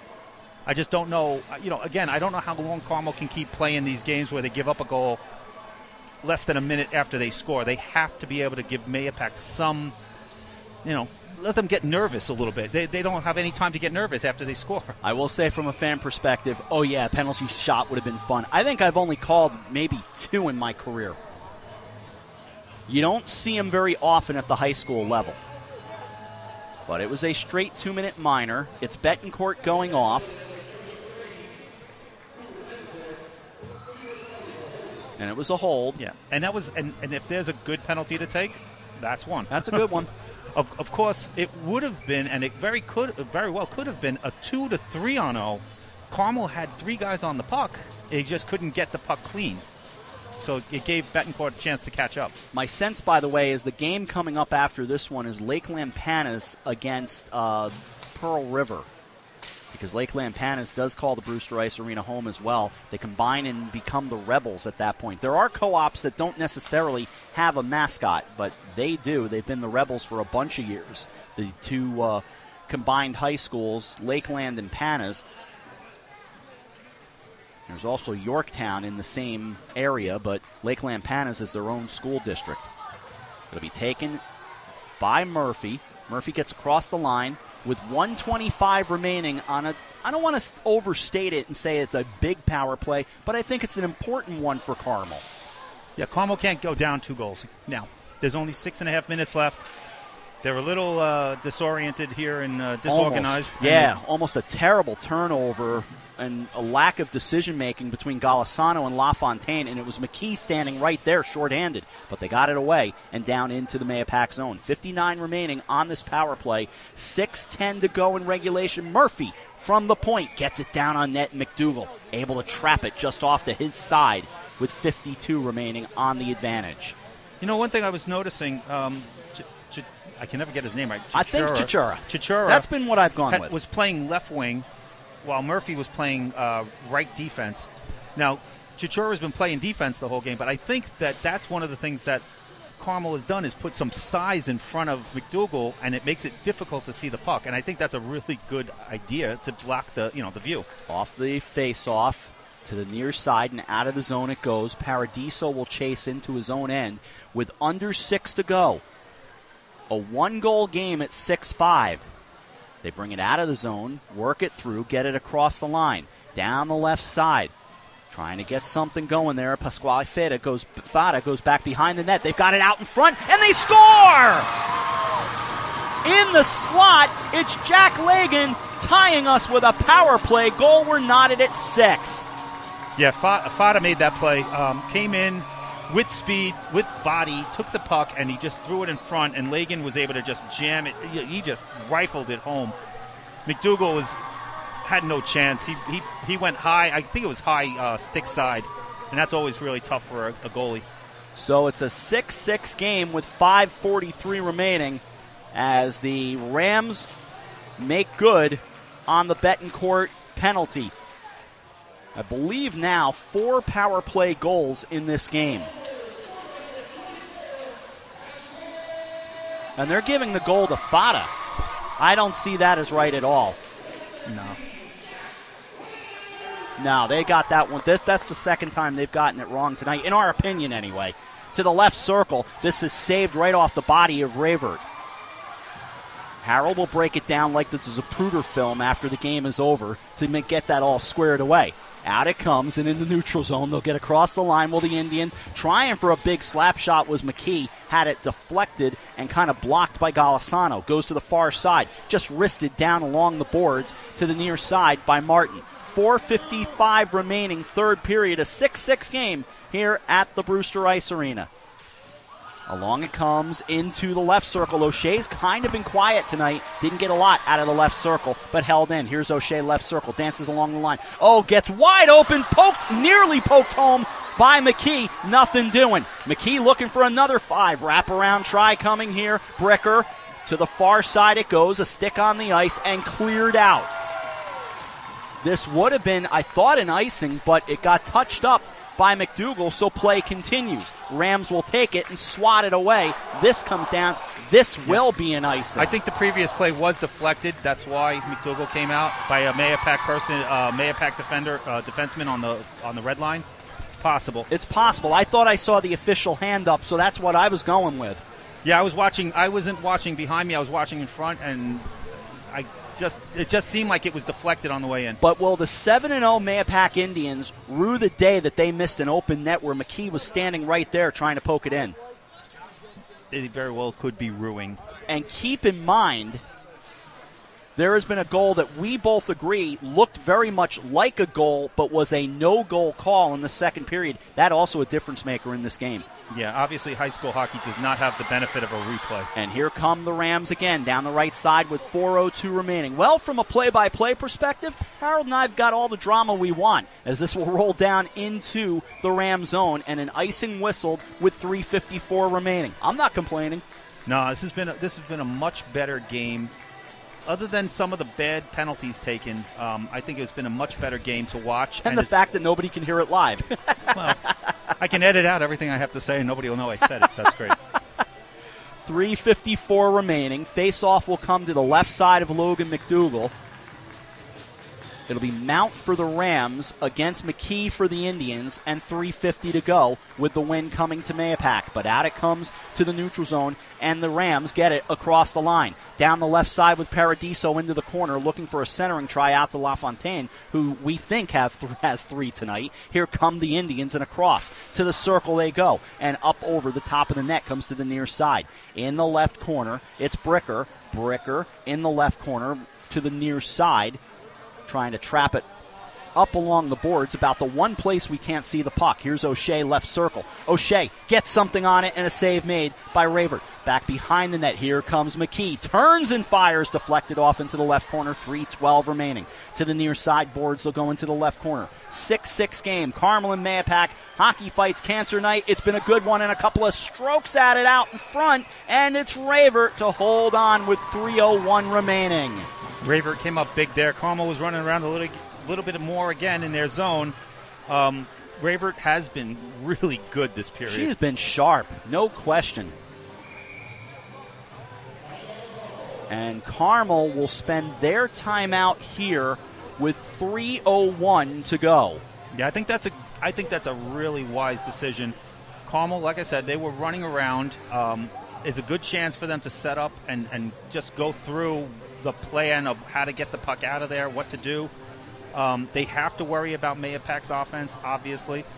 Surprisingly, Mahopac is 2 goals down from their average, which is, you wonder if Carmel is going to see an onslaught coming out in the next couple of minutes of them trying to score, because you know darn well Mahopac does not want to have their unbeaten streak ended, especially to Carmel. By the way, I think this is the best crowd of the night now, because this whole second area, the second deck, has just filled up with people up here watching the game through the same windows that Harold and I basically created a press box tonight.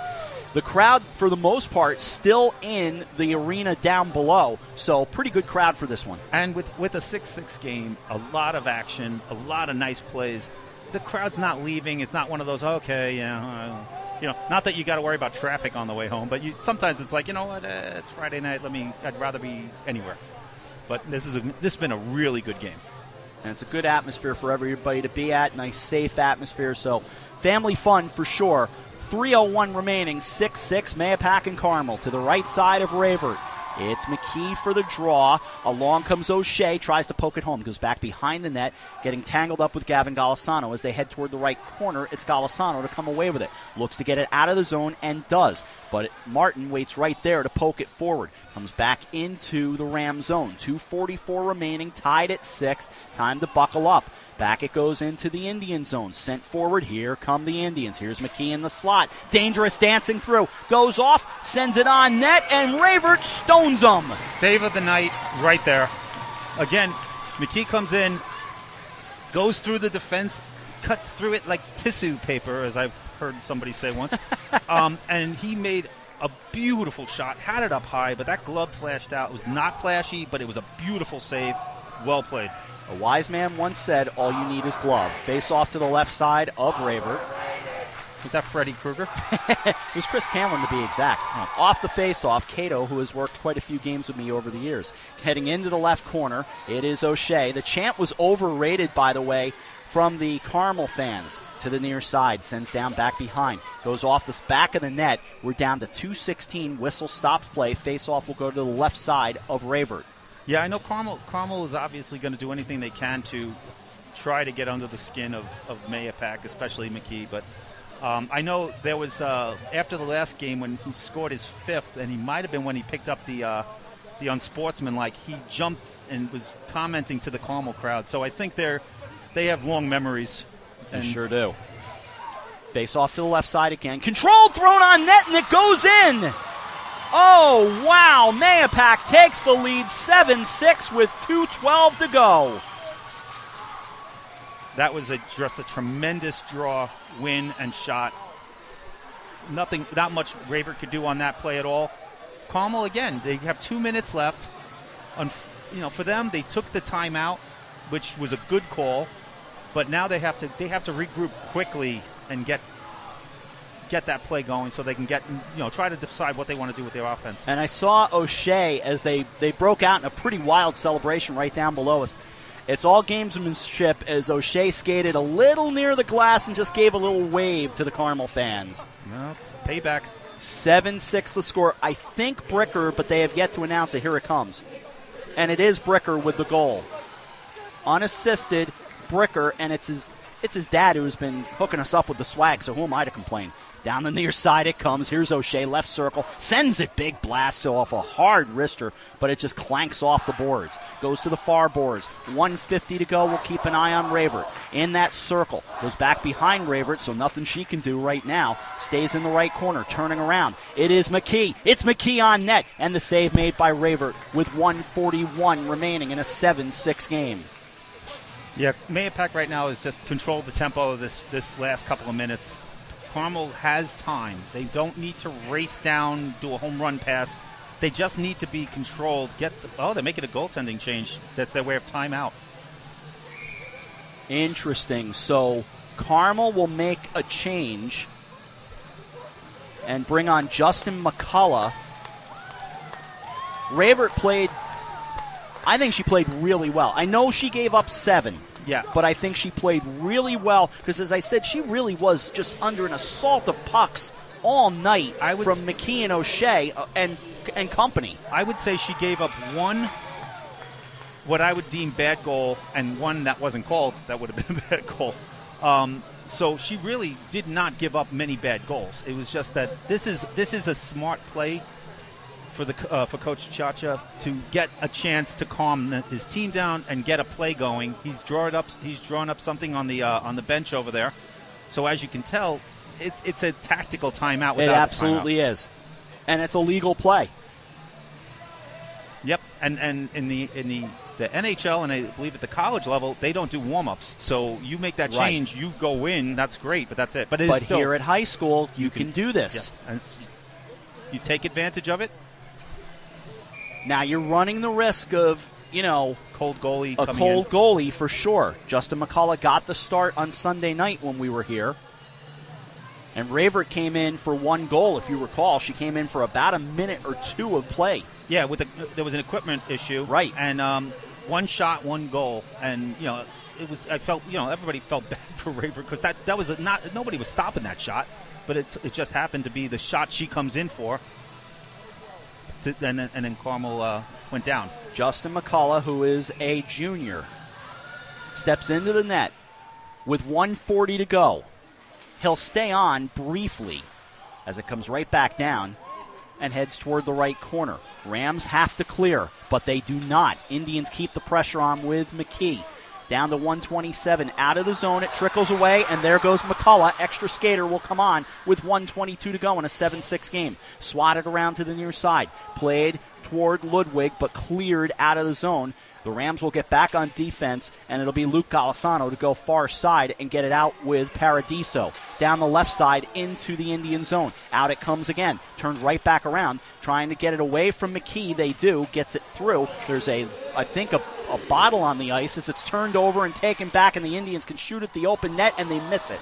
come to the near side in a 7-6 game with 50 seconds remaining in the third period. Out of the zone it goes. Net is empty. Again to the far side, chasing the Indians. Very aggressive. Here's O'Shea. O'Shea to the right corner. So the Rams not getting much on the extra attacker. In that right corner, it is trapped there. A lot of play in the corner. Now the Rams will start back as the Indians were very aggressive. Down it goes. Martin will touch it with 29 remaining. Clears, and it's taken by Jack Lagan. Lagan did tie it at one point, but here's McKee to finish it.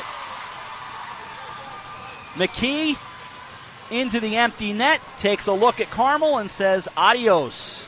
With 22 seconds left in the game, yep, that was basically it for Carmel. It was a valiant effort. Great game for them in terms of making Mahopac worry. I do think, having a young team, they're going to need to address the undisciplined penalties, and that really will hurt them. But I think overall they are a really young team, so they have nothing to hang their heads about. McKee, 10 goals in 2 games. Just another night at the office. Aiden Martin gets the assist with 13 to go. Ravert back in net in the meantime, and again, that's legal as well. To the left circle they go as we're down to 6 seconds remaining. The Indians are going to win once again. I believe this will be 6 in a row for the Indians, down to 1, and it's over. And 8-6 rather will be the final score. Well, it's far less offensive than last game, 9-7. Yeah. Now, it was a good game. It was a good game. There was a lot of action.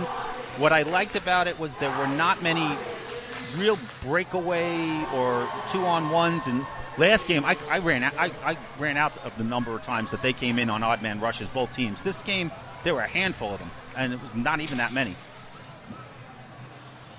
The gamesmanship will continue between the Mahopac fans and the Carmel fans. Again, keep in mind, this is a rivalry that dates back many, many years. Not so much on hockey. The hockey is still fairly new, but everything else, they have been rivals forever. Two teams and 2 schools that actually share a town, Mahopac being in the town of Carmel. That's right, and one of the things I always laugh at when I talk to my friends are, Arlington. You talk about Arlington. Arlington's a massive school district. Yeah, it is. And could you imagine if Carmel and Mahopac became one school district? How impressive their teams would be in football, in hockey, in track, in soccer. But they obviously have enough to support the 2 school districts, and it's fine. But think about that's what Arlington has is 4,000 kids versus Carmel and Mahopac combined have 2,000 kids. They will go for a ceremonial picture just as they did last year because, again, this is a night for charity. They bring out the Hockey Fights Cancer banner. And the thing I actually like about where we are, I know it has not worked internet-wise. You're all going to hear this later on. But we get a better view of things, and we don't have to break down quickly, where if we were up in the tower, in the press tower, we'd have to break down pretty quickly and get on out of here. So we can actually watch this and kind of enjoy as the 2 teams look. Again, they're rivals. As schools, they don't like each other, but there's a lot of good sportsmanship out there, and now they will pose for that ceremonial picture. There was a lot of, and this is what I love about these two teams in the 2 school districts, is they were hugging each other after the game. So they leave it on the ice, and that's the way it should be. There's a lot of just good-natured, Now the Mahopac kids, the Carmel kids are going over because they was, kind of mixed and matched. Now they're separating. It's great. It's great to see. There's a couple of Rams still mingled among the Indian players and coaches, but in any event, they do their picture taking, they break that up, and it all turns out to be all good here tonight. Yep, and as a takeaway, if I thought long and hard about this, Carmel again has shown they can play with Mahopac. Now, Mahopac, if I'm the coach, I'm 8-0. I'm thrilled about that, but I would be honest. Carmel is a young team. They're not the elite. What is Mahopac has some work to do to get that. They need to stop giving up 6 goals a game. Yes. So they play a better defensive team that may not take some penalties. They're not scoring 8 or 9. So just a concern if I'm Mahopac. I mean, it's hard to argue. You're 8-0. You're looking, you're putting goals in at a record pace. But the truth of the matter is, Carmel should not have been in 2 goal games with them on paper. Just watching some of the sportsmanship on the ice, Logan McDougall was actually over helping collect some of the sticks for the Carmel players. So again, they're all going to talk a little stuff in between one another, but once the game is over, the sportsmanship seems to be pretty good. Yeah, and again, most of these kids, I think, besides playing here, they probably play a lot of the travel teams together, and they know each other, and it's great to see, afterwards the sportsmanship. And, there's very few sports where after the game people are, buddy-buddy. I can say that I see that a lot in cross-country and in track and field because it's kind of a shared pain, if you will. But in hockey, you're not gonna be bitter enemies. And if you look at the NHL and some of the players in the NHL, they might hate each other on the ice, and some of them in cases may be brothers playing on different teams, and they'll fight off the ice, but they understand they leave it on the ice. They do for sure. We can recap the scoring and go through everything. We don't have to rush as much as we did last time. McKee got it started in the first period, just about at the 6-minute mark. It was 1-0. Murphy tied it at 1 just a few seconds later, but Bricker gave Mahopac a 2-1 lead on a power play goal at the 11-12 mark. Didn't get all the assists tonight, but in that case it was the two obvious names. It was O'Shea and McKee, and that made it at that point a 2-2 game, rather a 2-1 game. 2-2, not too long after. In the second period, 19 seconds in, LaFontaine off assists from Paradiso and Murphy, and it was at that point 2-2. 3-2, McKee scores at 1:14 of the period, and that was a big part of this game tonight. Every time it's felt like Carmel scored, Mahopac scored very quickly after.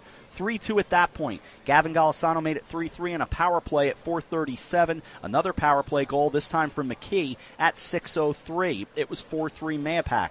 Heading into the back end of the second period, Dundon at 13:16 made it 5-3. Now, I realize some of the announcements that were made in the rink had different names. Normally, I would err on the side of what they're saying, and it's probably possibly what will go in the book. But our eyes were pretty good on things that we saw up here tonight, and I think there were a couple of goals that we disagreed on the announcement. Yeah, specifically the Paradiso. Not Paradiso. The one they gave to Fada. Yes, that was definitely. I don't know how they could have. They mixed that up, but we'll watch the video and we'll see. Third period now with Mahopac up 5-3. At 3:11, LaFontaine scores to make it 5-4, and then he scores again. That was the one. We thought clearly LaFontaine made it 5-5 at the 9:03 mark with the assist going to Mount. Then it was McKee at 9:13, made it 6-5 just 10 seconds later. Lagan at 11:17 made it 6-6 with a power play goal. Bricker made it 7-6. That was at the 14:48 mark, and then McKee with the empty net at 16:38. And that is that. Final score, 8-6. What do you have to wrap this up? Well, it was fantastic. It's always fun working with you, Rob. And I really do want to give out the Travis stick taps to Carmel and Mahopac for putting this together. It's a phenomenal event. It's so important, for the fighting cancer and watching these two teams who have a bitter rivalry come together for a great cause. I know, the Ty Lewis Campbell Foundation is one of them, and I believe that I don't have the other one in front of me, but I know they had it was for two charities. But I just think it's fantastic, and I think that seeing the hockey gets it right most of the time, and in high school hockey, it's not the big glamorous sport. It's not football, it's not basketball, but I'll tell you, the crowds are great. The players are usually, top-notch, people, and they've been very, embracing to us to do this, and I just appreciate it. So I do too, and both schools know now because I've talked to both coaches at one time or another and said, look, We'll bring our microphones back. If we can, we'll bring the camera back. We can't guarantee it. And the one thing you now have to be very aware of is the Wi-Fi situation. We'll make the best of it. So sometimes it might have to come on tape delay, which is not our preferred way. But tonight, that's what happened, and so it goes. We still had a good time. Yeah, we had a great time. And I would love to be able to do, specifically soccer. Mahopac Carmel soccer. And the reason why is, especially for the girls' side, I know so many of the players on both teams, so it's a lot of fun. It would be a lot of fun to do that. Baseball is always fun, and football is... I will say I did Mahopac Carmel baseball last year. Didn't go so well for the Indians to end the season. That was a rough day. Yeah, and to be honest, it's a sport that you love near and dear. I just haven't watched all that much baseball, but it's a great sport for high school level. And obviously watching it. Track and field, you can't do much announcing at track and field. Okay, although I've done it. You can do a meet, but most of the indoor meets are easier to do. I will say that. Cross country, I've crawled cross country also. Not as easy as it might. Unless you're on a cart. Even appear to be. Yes, yeah. Unless you're on a cart. And we tried that. Yeah. Yeah, it's just not easy to do. But, yeah, I've never done Mahopac Carmel football. Soccer would be fun. I've done the baseball. We'll probably do some baseball again this year, this upcoming spring. So, yeah, to see all those things, be fun. I haven't done basketball either for Mahopac and Carmel, but I know that's not your game. I would... If you think I'm bad for hockey, I don't think. I think you're great for hockey. I don't know anything about basketball. I never played it, and I enjoy college basketball a lot, but I would never be able to. I wouldn't know half. I don't even know the rules. I'm like, is that what is that? A touchdown? What? Lakeland Panis is getting ready to take the ice, so.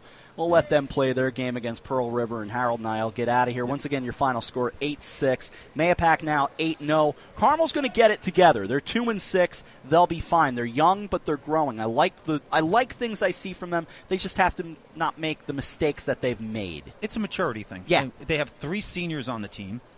All of their major scoring is really young. I mean, Murphy is a freshman. Can you imagine what he's going to be like in 3 years? He's going to be fun. He could be the dominant player for Carmel for the next 3 years. He's borderline now, and of course, knowing that O'Connell is out, right? He's been out and he's going to be out for at least another week. That's right. That's going to be much better for Carmel to get some offense. I think they need to do some work. They need to get a goal. The goalie situation needs to get sorted out. Their defense is good and young. I think they get a little.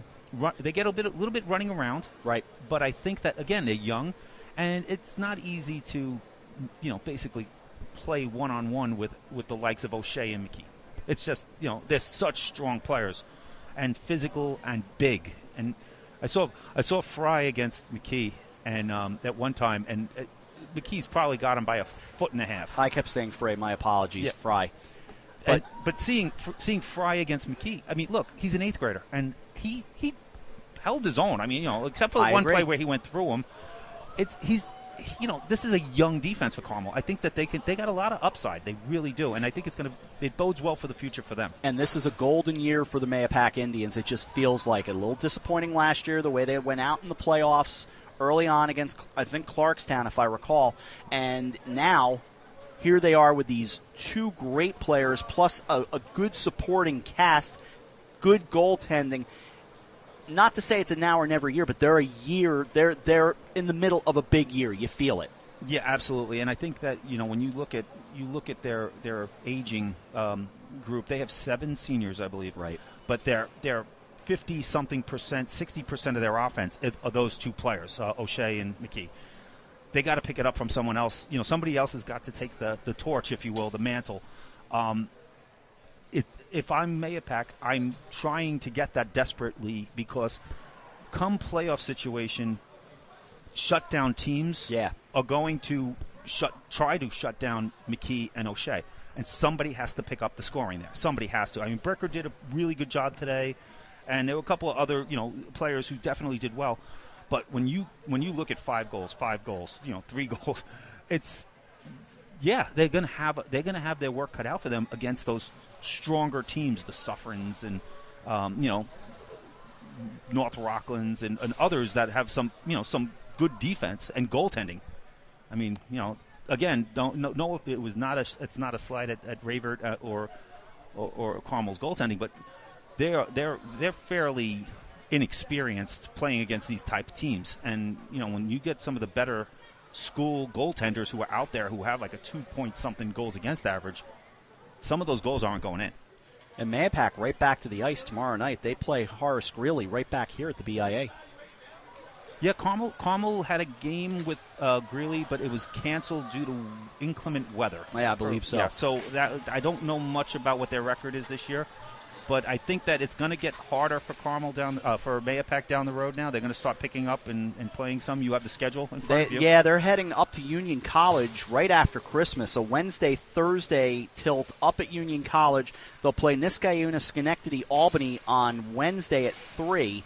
That counts actually as a home game, and then they'll play against LaSalle as a road game on Thursday at 2:30 before they get the New Year started against Rivertown down at the Westchester Skating Academy in Elmsford. So, yeah, it gets interesting down the stretch for sure.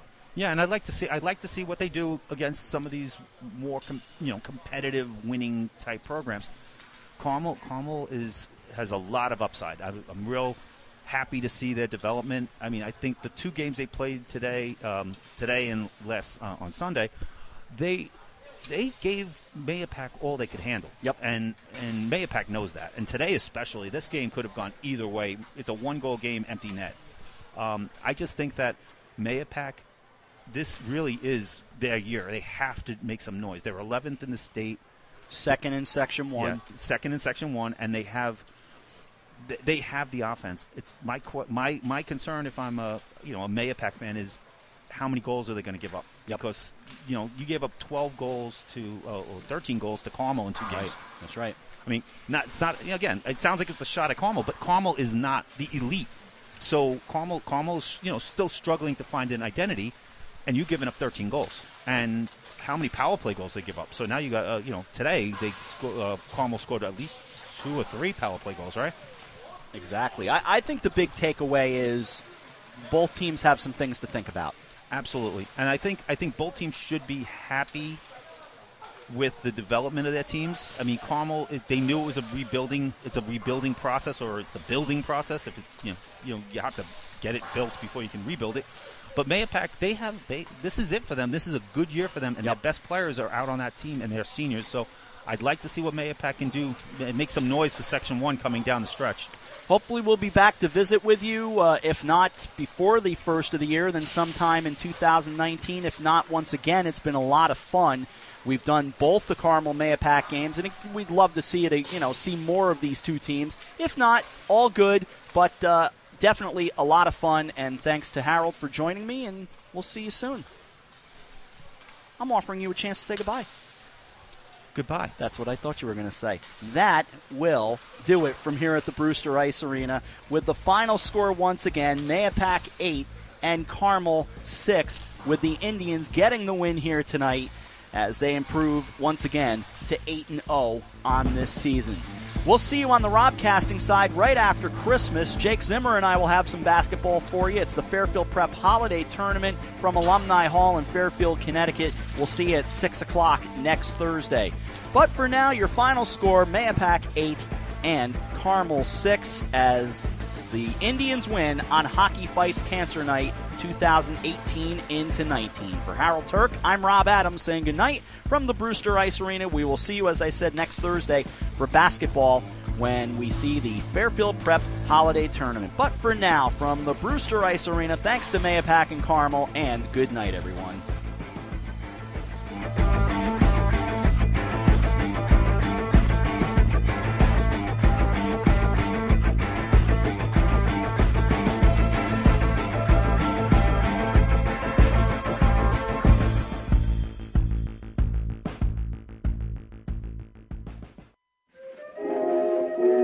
Powered by Robcasting Radio. This concludes our broadcasting day. For more information, follow us on Twitter @Robcasting Radio. Thank you for listening.